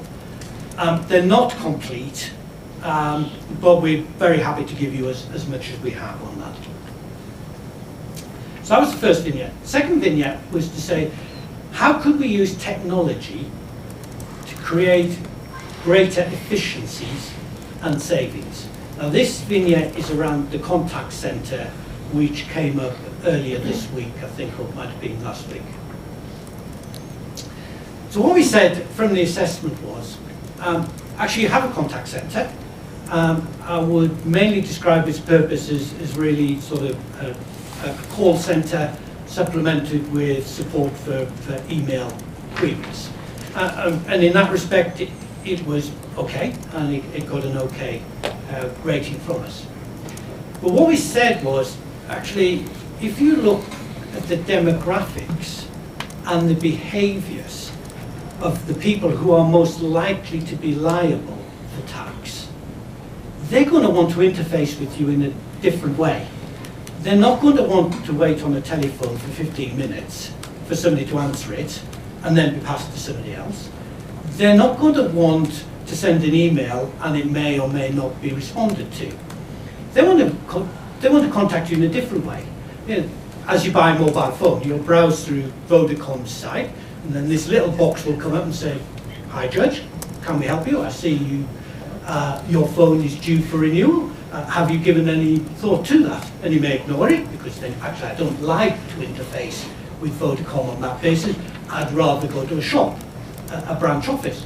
Absolutely fine. Others would say, "This is fantastic. Yeah, I'd really like to renew my phone. How much is it going to cost?" Sometimes that chat box is with a person. Sometimes it's what's it's called an avatar, who actually isn't a person, but it's a very, very clever piece of software that can interconnect with you. So what we said was, if you're going to have a contact center of the future, you need to look at new technologies. So the answer will come back and say, well, that's great. So we're going to spend a shed load of cash just to give people a different choice of communicating with us. We said, yes, but there's benefit here. At the moment, something like 70% of your contacts with citizens is via the branch office, so that what we call direct channel, and 30% is with the indirect channel. We call you. Now there is massive savings to be made by shifting people from a contact, from direct contact, a branch, into indirect, because a lot of those interactions you can deal in an automated way, and actually the person who's asking the question can ask it at 2 o'clock in the morning on a Sunday, 7 o'clock at night. So you've given them a choice. So for them, this is a better service. But you're also able to reduce the staff in the branch office, and there may also be able to be some consolidation. Now again, what I don't want to take away is an omni-channel strategy is about stopping people having personal communication. It is not. One of the omni-channels is, I don't want to speak to a bot, I want to go into a Vodacom shop and have a conversation with someone. That is an option, but what we're trying to do is to encourage people to do something differently. Again, I'm going to use this as an example of how did we sort of help SARS to do this. So, what many, I'm going to say this and it's going to come out wrong, and my apologies if it does, because I don't mean to demean or condemn how other consultancies may operate. But many consultants would come along and do a study, produce the business case, and then place it on your desk and say, I'll also give you a presentation around it. And then the presentation is the way that they transfer the knowledge and insight that we have to you. Gartner's aim is to enable an organisation to become more self-sufficient. And by becoming more self-sufficient, we have to ensure that there is sufficient knowledge transfer through this process. So this will be a good example where in August we invited the sponsor in SARS who had responsibility for omnichannel to say, come to a workshop, we'll discuss phase 1, we'll discuss what we think we should do in phase 2, we'll agree what resources are needed by each side in order to do this. What we then would do is, over a period of time, work with them. So initially it's more us. This is what modern technology can do for you. This is where you are. This is how we think you should go ahead. But increasingly we ask them to take the lead, with us becoming the reviewers of what it is that they have done. And you can see the progress here as we move from August 2015 to August 2016, where the business case is submitted. Gartner did not write the business case. That was written by SARS. That was intentional. Did we review it? Absolutely review it. Did we provide some data and input to it? Absolutely. But what we wanted was SARS to understand not only why this was important, but what was the underpinning logic to the argument that SARS should invest. Because only by understanding that underpinning logic can you then adapt and change. So what happens if I don't get all the budget I've got? What is important and what is not important? Again, this is a business, but this is to try and sort of give you an idea that when we said there can be savings, these were calculated. These were agreed with the SARS team. And there's a lot of data that sits behind this. But we did actually cost this out, and we worked very closely with the lead for the direct channel, branch officers, and the indirect channel. Now the bottom one is something I'd like to address because it may well be a question that comes up. There was a statement that said Gartner recommended to us that we should spend X million ZAR on a specific product. So let me put that into context. What Gartner was asked to do was to go out in an anonymous way. So Gartner represented a financial services institution and asked the market, what would it cost if we asked you to build a contact center? And from that, we got either 4 or 5 responses. The bottom table is one of them. And the prices range from 95 million to 294 million. A huge spread, but that's probably because people either didn't understand what's called an RFQ, request for information, RFI. Our recommendation was, for budgetary purposes, we suggest you use the highest figure so that you will be sure that you have sufficient funds if you go to the market. In our view, it's unlikely it's going to be higher than that. So that's where that figure came from. Okay, the last one I will do is challenging supply costs and upskilling people. Now, I'm a little bit concerned I'm going to lose people here because it's a little bit of a technical area. I will try not to, but if I do, rather than sit there thinking, when's this book going to shut up? If you just look at me and I will move on. Right, one of the things we found in phase 1 was that the amount of money that SARS was spending as a proportion of overall cost was 22% higher than their peer group. That is quite significant. What we then said was, why? Why is SARS spending more money than anybody else? Now, if you look down at the ringed circle at the bottom, what we said was, on application development, you are spending 54% of your IT budget compared to a peer who is spending 33%. Now, actually, I bring that out not to say, wow, that's terrible. Actually, that's a conscious decision. And it's not for God to say it's the wrong decision. The conscious decision was, we are a build, we're not a buy organisation. So if you're going to build your own software, you are going to have a higher application development cost associated with that. Again, I'm not saying that's right or wrong. It's your choice as to which avenue you go down. So having said you have chosen to build and not buy, how can we help you drive down that cost associated with application development? We're not saying change, that's your decision as an organisation, but if you continue to do this, how can we drive it down? Now this way it's going a little bit technical, I'm really sorry, and I will brush over if it's not clear. For application development, traditionally and for years, you go out to market for an application development and say, give me a cheap rate card. Tell me how cheap your application development people are. Because if I get cheap application development people, I am bound to get a lower cost for my application development.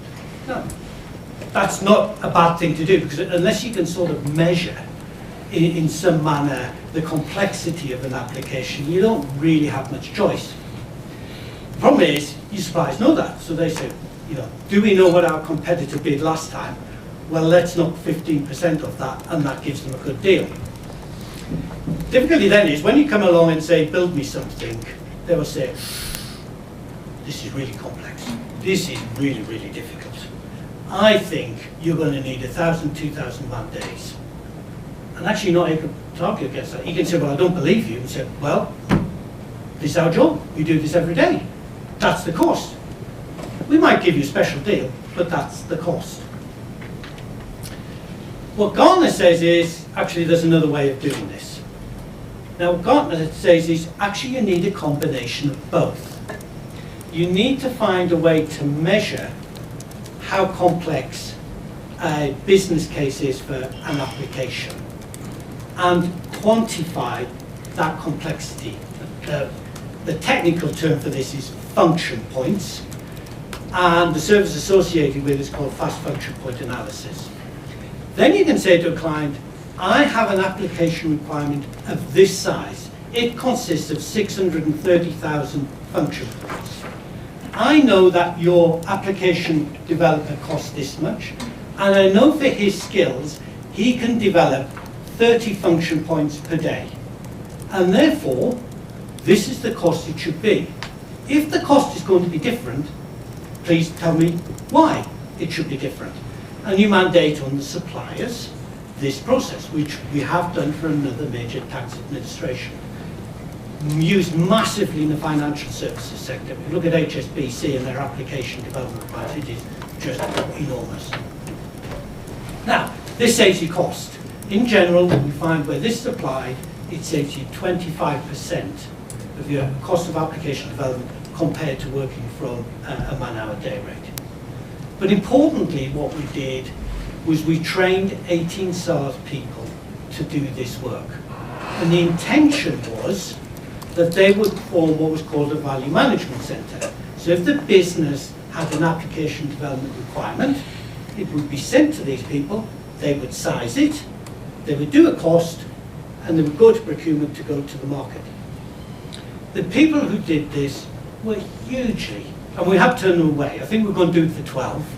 And there were so many, we said, okay, we'll up the class to 18. But this was never implemented. So it never went ahead. Now, again, I can't confirm it doesn't exist today, but at the time we left, it didn't exist. So now you've sort of made an investment in this. We've trained people, we've put in place the process for it to happen. That's wasted. And because of the skill fade, unless you're using this skill, you can't do it 12 months ago and expect to be able to do it in 12 months or 6 months time. The understanding of doing it goes. But you've also got a very disappointed 18 people who felt, wow, this SARS have invested in us as individuals. We're going to have this exciting new role and nothing. So it was quite demotivating for them, but I think it was a missed opportunity given the proportion of spend in the application environment. Right, that now leads me on to GRAP and the question of why not SAP. So I've finished the vignettes, and I hope those vignettes have given you an indication of how we link the phase 1 findings to the activities we undertook in phase 2. That was the purpose of if I failed to do that, let me know, but I hope I've been able to convey that. Right. The GRAP was quite a technical piece of work. It was effectively to look at the SAP installation, which is is SARS tax platform. You bought the licenses for this. You have bought the licenses for this in perpetuity, forever. There are lifetime licenses that are not being used, or were not being used when we were here. So you've now incurred a cost for a capability you didn't use, but I'll come back to that. And I'm not going to spend much time on this because, to be frank, this is beyond my technical comprehension in terms of general resource accounting.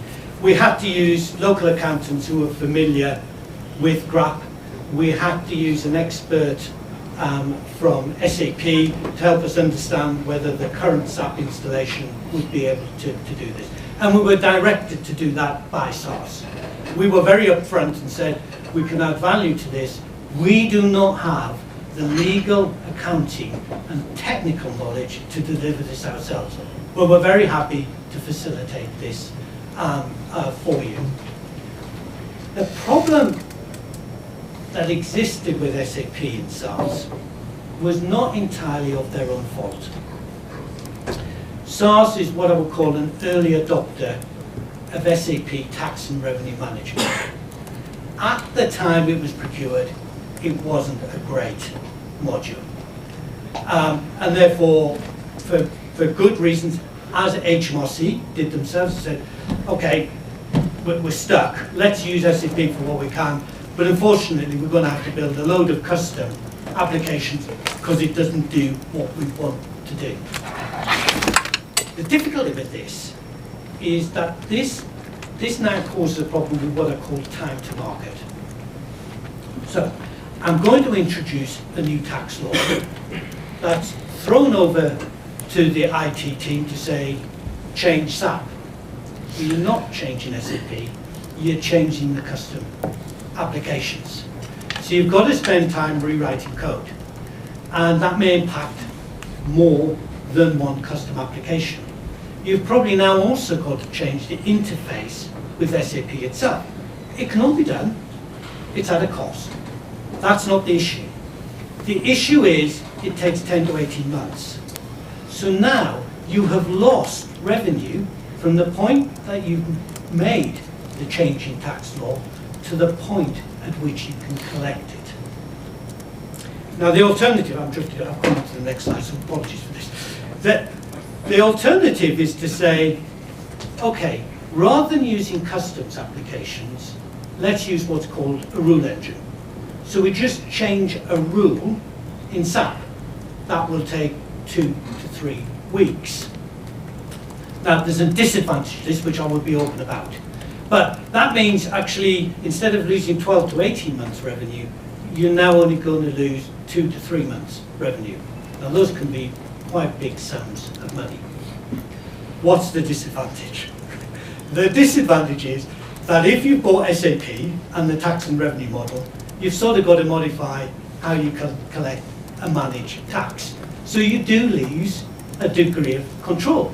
So there's a balance to be made here as to which you should do. Every tax administrator, just about, except those that have moved to a greenfield site, are facing exactly this problem. What do we do? Do we continue with, in effect, a highly customized, a highly modified SAP, Gentax, Oracle tax platform, and continue to sink money into custom applications? Or do we have to say, we have to stop? We have to take a strategic view as to what it is we want to do for the future. Now, if I go back to my client, which I've been working on for 2 to 4 years, they made this decision. So they got rid of 64 custom applications and migrated across to a tax platform, which we helped them select, and it was not SAP. It was something called GenTax. They have a higher degree of compliance, they have a higher tax revenue, and citizens are either paying the same or less tax. But it's easy. Actually, the individual doesn't fill in a tax form. So they don't use big data to populate the statistics. They use big data to say, actually, we have one view of this individual as a private citizen, as a businessman, who's somebody who's working on the gig economy, and we will populate the tax for them. We will send it to them and say, do you agree with this or not? And if you don't agree, that's okay. You can come back and tell us you don't agree. If you do agree with us, actually, please just tick the box below.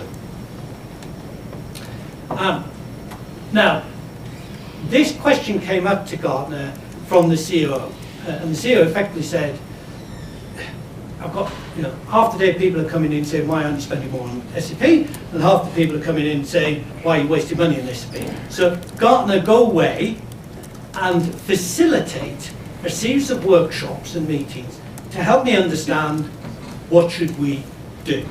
And that's what we did. We set up one-to-one discussions with existing tax administrations, specifically those that we use in SAP, and that included HMRC, and I was on that call myself.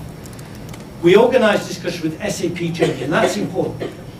The expertise for the tax and revenue management does not sit in SAP South Africa. It sits in SAP Germany. We held workshops, and we include their business concerns. Now, this wasn't a contractable item under the work that we did, but we're very happy to facilitate that. So, given that we didn't make recommendations, because we weren't asked to make recommendations, what did Gartner highlight? So we said, you've already spent money on these licenses. Even if you stop using them, SAP are not going to give you any money back. It's some cost. It's done. If you simplify your environment, we believe you will reduce the amount to spend on your custom applications. You will get what we call a single view of the customer. So rather than look at you as somebody who's managing a company and as a private citizen, we create that single view. Time to market, we've discussed. Now, question is, okay, Gartner, but you would say this because you contracted with RangeWave, and RangeWave has an arrangement with SAP. So it is absolutely in your interest to have gone down this route. I think that's a fair accusation to make. That was not the strongest accusation, but a statement to make back to us. There are two things I would say to that. One, we had an oversight committee, and that would prevent that happening. But there's a more important reason. Who does tax platforms? To be honest, there are only two. You've either got the choice of SAP or you've got Fast Enterprises. Now, you do have Oracle in the market. I have seen the Oracle installation, and if you think SARS is in a bad way, let me tell you, you are nowhere near the disaster that sits in one of the European tax administrations that's currently before Parliament and is every month in the news. The others are sort of new entries. So again, SARS has already been an early adopter, and I wouldn't recommend for something as important as tax being an early adopter. You want to be not at the back end, but once it's been proved elsewhere. SAP has 350 installations globally, so it's big in providing this. Now, Fast Enterprise is great, and Fast Enterprise I actually recommended for my other client. So why did I recommend Fast Enterprise rather than SAP? Nothing to do with functionality. There's virtually no difference in functionality. But we do have a term when we look at these services called customer intimacy. Is the person, organization, that's providing you with this service near you? Does he have a presence in your country or region? Is he someone you can reach out with? Now, Fast Enterprise is fantastic. but it's heavily North American based. It does have a presence in Europe, and it's gaining a presence in Australia. SAP is here. The next factor is, I would never, unless it was a completely broken relationship, recommend anybody moving off a large, what we call an ERP, a big platform installation, from that to another one. The risk and cost is huge. So my outlook was, whether you like it or not, you're sort of stuck with SAP. I cannot find a logical reason why you would not use SAP. The question you now have to ask yourself is, what do we want to use SAP for? Do we want to continue to use it for what we've always done and continue to build custom applications? Or do we want to take a strategic decision that says SAP first? And that's the background behind that sort of SAP story. Governance. I know you will want to come back and ask questions on this, so I'm not going to spend too much time on it. If you look at the table on here, there's two parts of the table. One that talks about IT governance capability and IT risk management, which is the IT assessment that we undertook with the schools. The two beneath it is King 3 and Public Service IT Governance Framework. These scores were given by SARS personnel after a workshop we held with them to say, do you think your current way of working is in line with the spirit of King 3 or Public Service IT governance? Now their view was that it was in line 50 to 40%. That I've no idea how we got to 51.67%. I wasn't at the workshop. To me, it seems a rather precise, overly precise figure here. I would have expected them to sort of say, yeah, well, you know, around 50%, around 25%. So I don't really place much credence against the precision that's done here. And I say I'm not sure how the workshop was working. But I would take from this that people were not comfortable that they were wholly compliant.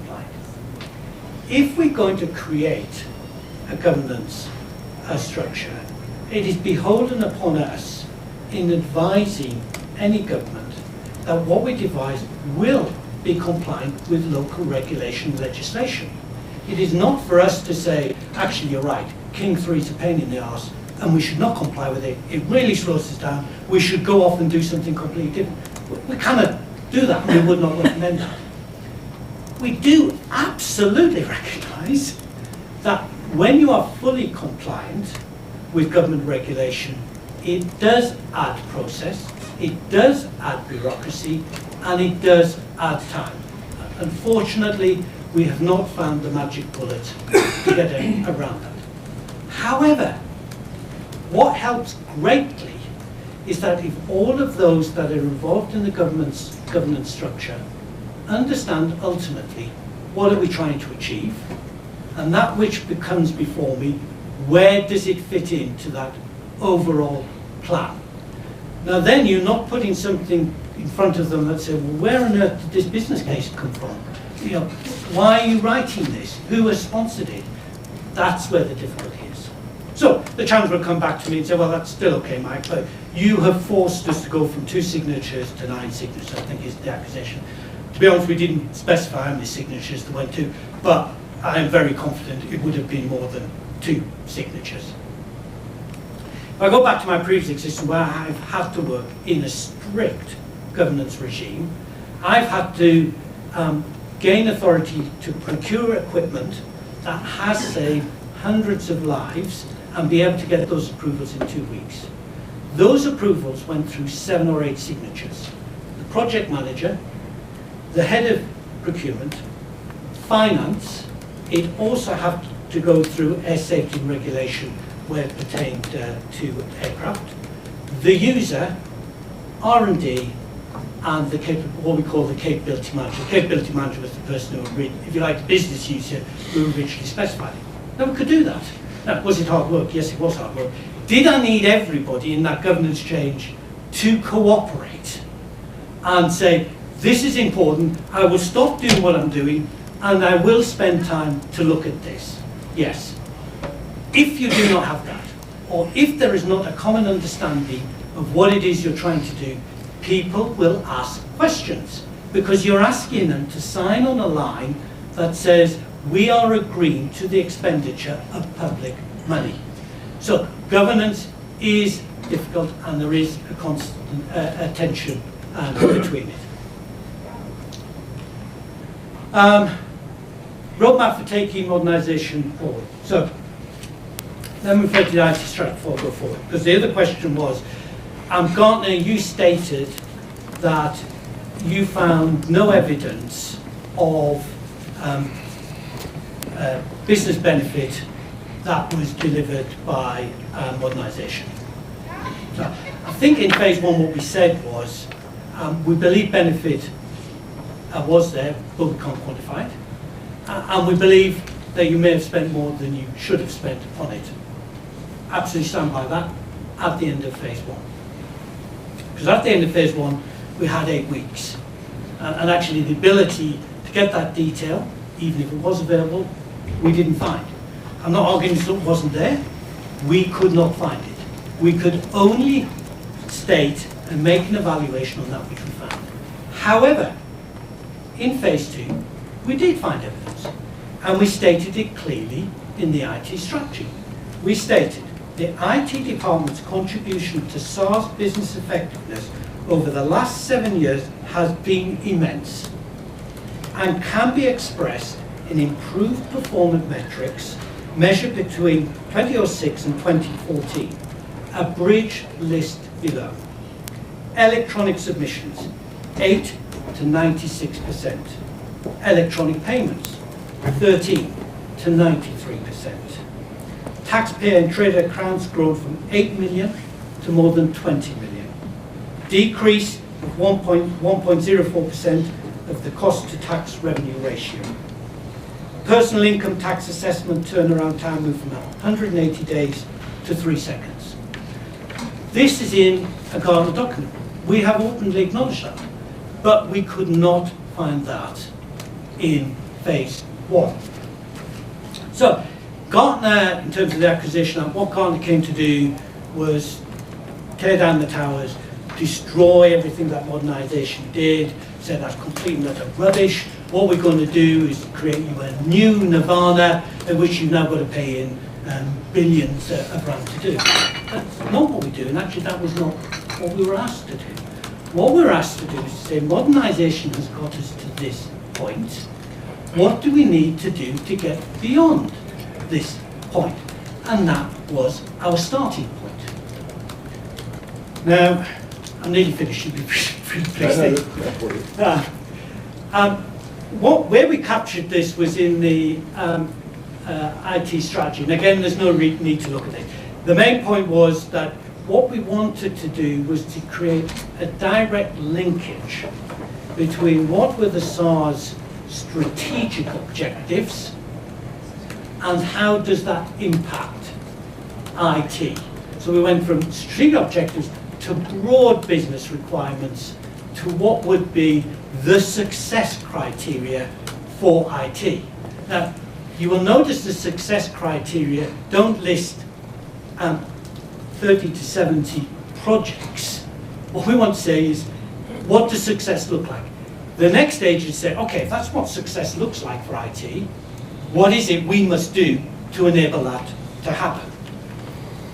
Okay, do not read this, but we tried to sort of, this gives you a sort of view as to the areas that we covered and how we tried to communicate this to people. And, I accept, we clearly failed, because from what we've heard this week, nothing any longer exists of what we've done and nothing has been implemented, which to me, professionally, is genuinely distressing.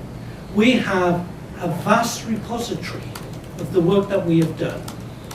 My confidence that even 10% of that can now be found is low.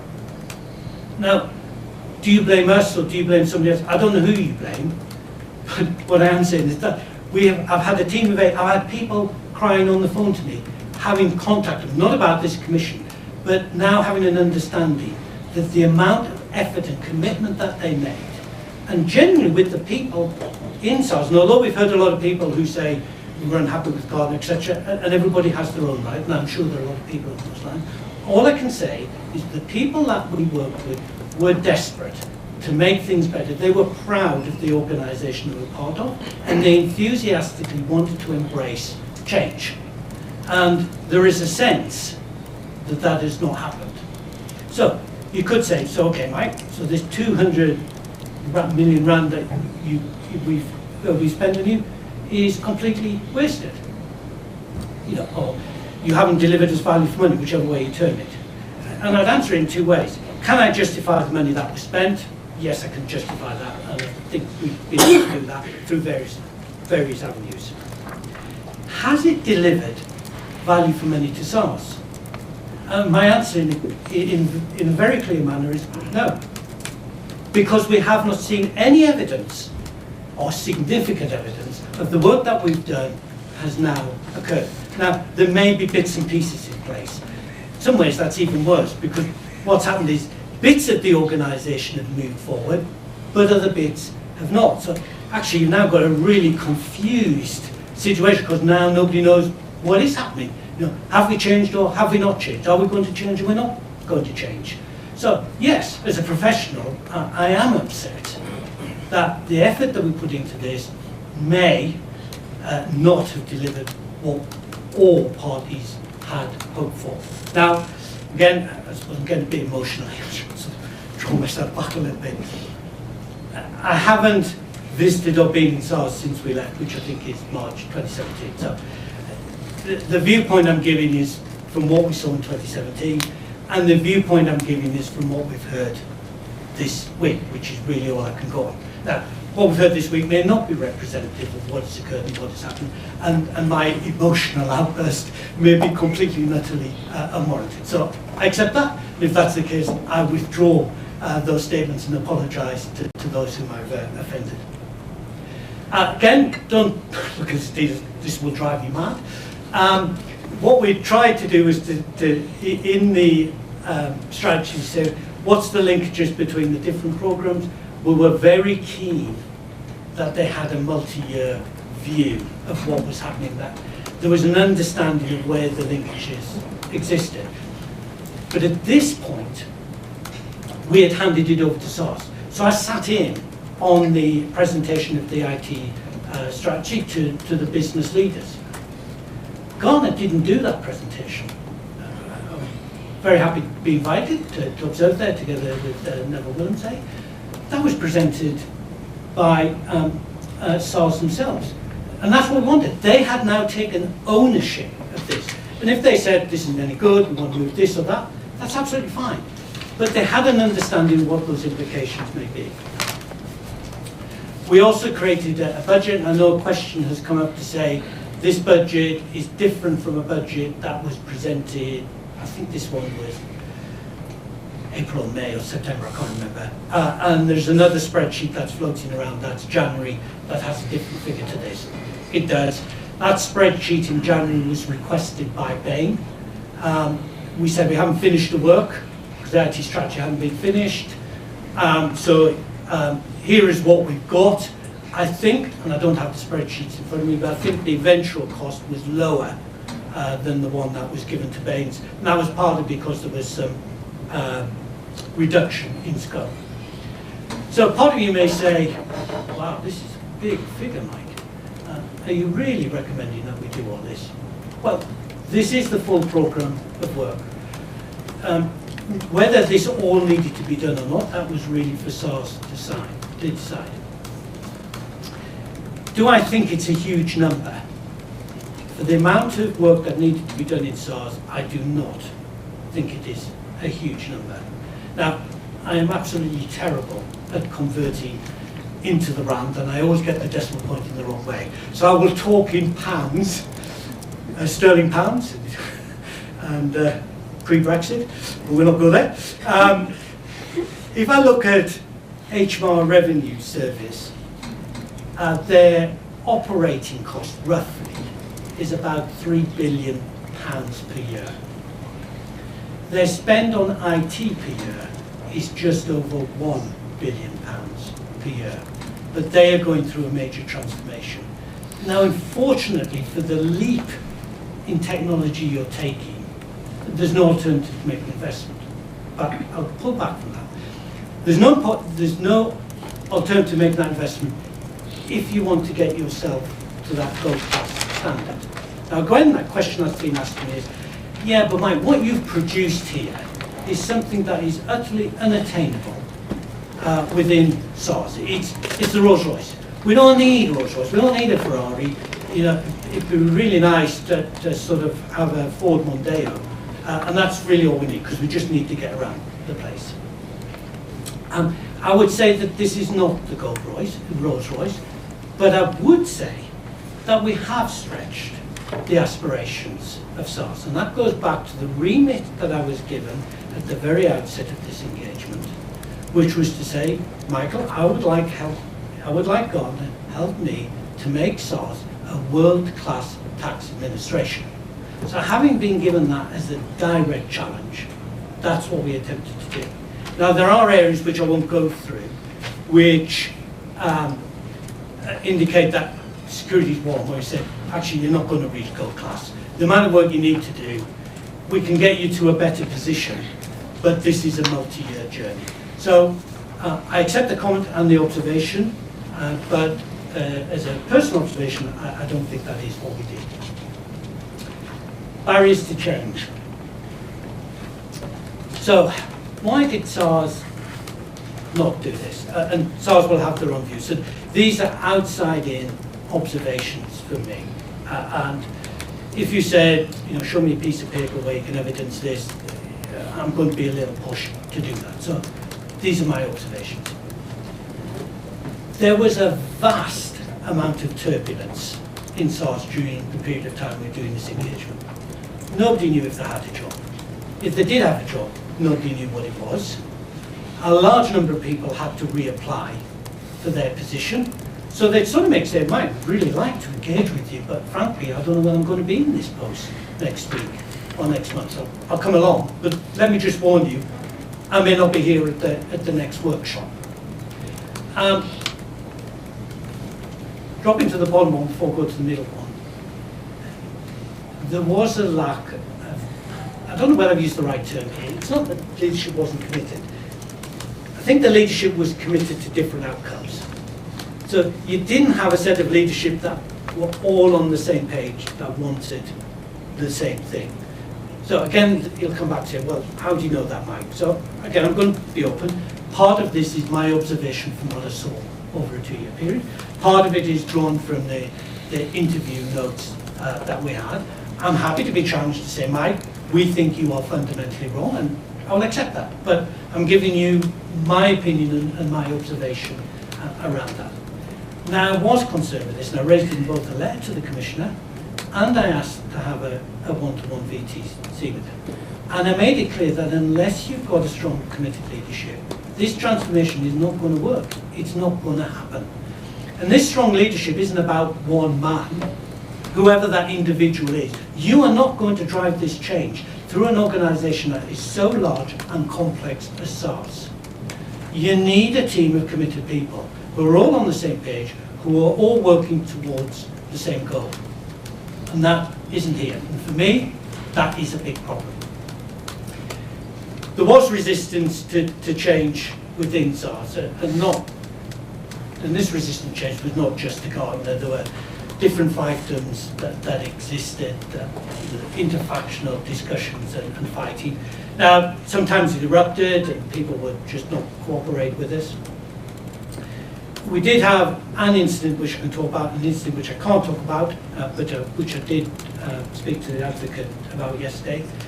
We had an incident where the team leader, Jan Jacobs' Facebook page was hacked in a very sophisticated manner. And on his Facebook page was posted anti-President Zuma pictures or cartoons. Now, the sophistication of this was somebody didn't hack his Facebook page and post a picture. They hacked his Facebook page and went back a number of years and posted the picture. And then a report was made to SARS to say, do you know somebody from Gartner is a racist who is posting anti-Zoomer pictures. Now, I then immediately I'll go into that in a minute. My question has always been, even if you look on somebody's Facebook page, how many people scanned back through a number of years to find a specific series of posts? To me, that did not seem credible. I wrote to the Commissioner, apologised. I immediately suspended Johan. I put in place Neville Wilmsey, because I needed to have a project leader, so all my other business in South Africa stopped, outside of SARS. Because without Neville, there was nobody else to run that business. Gartner paid for a forensic investigation. An affidavit was produced that indicated it had been hacked. The point where it had been hacked in terms of the IP address, it was definitively proved that Johan was not there during that period of time. I went to see the Commissioner and gave him a copy of the report and said, I'm very happy, Commissioner, that even though I proved this, if you do not wish Johan to come back, I will accept he will not return. And I respect that, and I can understand why you make that decision. He said, no, I'm happy for Johan to come back, and reinstated him. Why do I think that happened? Again, I'm speculating because I have no evidential proof of this. But Johan was a strong individual. Even I had difficulty controlling Johan on occasion. But I needed that. He was running an 80-man team, 21 work streams. He was having to manage the budget, the milestones, the reports, the quality control. And in that position, you need somebody who's quite strong. And sometimes it can be a little bit abrasive. I sort of accepted that. Did irritate me on occasion. But nevertheless, he was a good, strong leader. And my only reason, the only reason I could come to is people did want him removed. He was too strong. And he would stand up to people. And there's a series of emails which we may well come to later, which gives you an indication of the character of Johan. And if he felt something was wrong and he disagreed, he would tell you it's wrong and he disagrees. Now, that may upset people, and on all occasions that may not necessarily be the right character to have, but he was someone who was able to drive this program. And modernization. Okay, sorry, modernization. So I think this is probably one of the most contentious slides that we produced out of phase one. And it's contentious because people said, well, you have created this slide because you have been influenced by either the Commissioner or COO to say that the head of modernization was acting and create this fiefdom that he personally ran and personally directed. Well, they did say that, but there were others that said something different. Actually, to us, it really didn't make any difference. Our job was to listen to all sides and make a judgment. This was a lot of money that was spent on modernisation, and I would expect, particularly in a government organisation, to be able to find evidence of business cases, approvals, sign-offs, linkages to business and benefit outcomes, and I couldn't really find those. Now again, go back to what I've said in here. Actually, at the end I did say, yes, there were benefits here, and we're very happy to acknowledge that and put that in this document. But at that time, we couldn't find it. There were contracts that we looked at, and we were surprised at the volume of work that had gone through those as an exception. Now, I was asked a specific question. Therefore, was it illegal? I cannot make a judgment on that. But what I can say is, for a government organisation, these were quite large sums of money that are on exception. I am neither an accountant nor am I a legal person. If you want to investigate that, then you need to go and find somebody to investigate that. And in effect, I think they did, and I think that was the Grant Thornton work which we did not participate in, and I never saw the output of. But I didn't feel we could do that. But I did feel it was my duty to say, look, I look at a lot of government organisations, I look at a lot of big programmes, and what I see doesn't quite ring right. The next accusation is there was no governance. Well, there was governance, and again, I'm not qualified to say whether that governance was compliant with King 3 or not. The problem was that the way it was executed was dependent upon one person. And again, I'm not saying that's good or bad. The problem is, if you've got no understood and documented processes, when that person leaves, a vacuum is created. And having had a strong leader, people then say, so what do we do now? Even more so, because the program that he worked on had stopped. It stopped before we arrived, we were not involved in that. So there was this complete vacuum, and people now thought, well, actually, we normally go to this person tells us what to do, or this person ensures the sign-offs are done. Again, I'm not saying whether that's right or wrong, I'm just explaining, which he himself said. He said, actually, we have these meetings, I'm the CEO, I do represent the business, I am able to make that judgment. And actually, you probably could, so I'm absolutely not arguing with that. The problem is, when it's organised, that governance is organised in that way, if you take off the head, you have a problem. And there was a problem when we came in with the lack of documented process and governance that we could discover. I think I've already sort of covered this. This is again sort of us sort of saying we're really concerned about where is all this money going.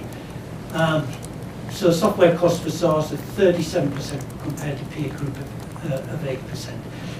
I mean, there were significant discrepancies we saw. Again, phase 1 wasn't about, so therefore what's the root cause of this, what do we do to fix it? It was, tell us what you find. And we told them what we found. Could this be wrong? Yeah, could be. I don't think it's wise enough, but yes, because we had an 8-week time period, we were operating to a certain degree with a hand behind our back in terms of how much we could say to people and whom we could engage with. But I'm broadly comfortable with the observations that came out of phase 1 that influenced phase 2. And that's it. Sorry, I've taken up a really long part of your time, and I apologize for that. So what is the time now? Time is 1:45. Would you like to start after, do you want to break, Ms. Hobden, and then we can go on?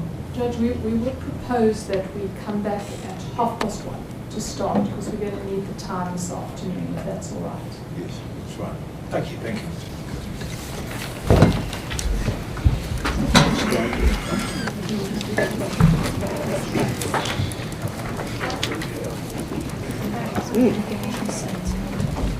Yeah, well, I'll be in or around here, you know. Yeah, well, that's fine. Yeah, chill, okay.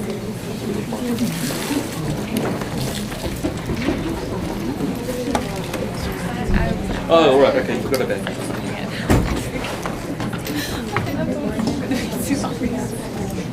Seriously, not. You're making it worse.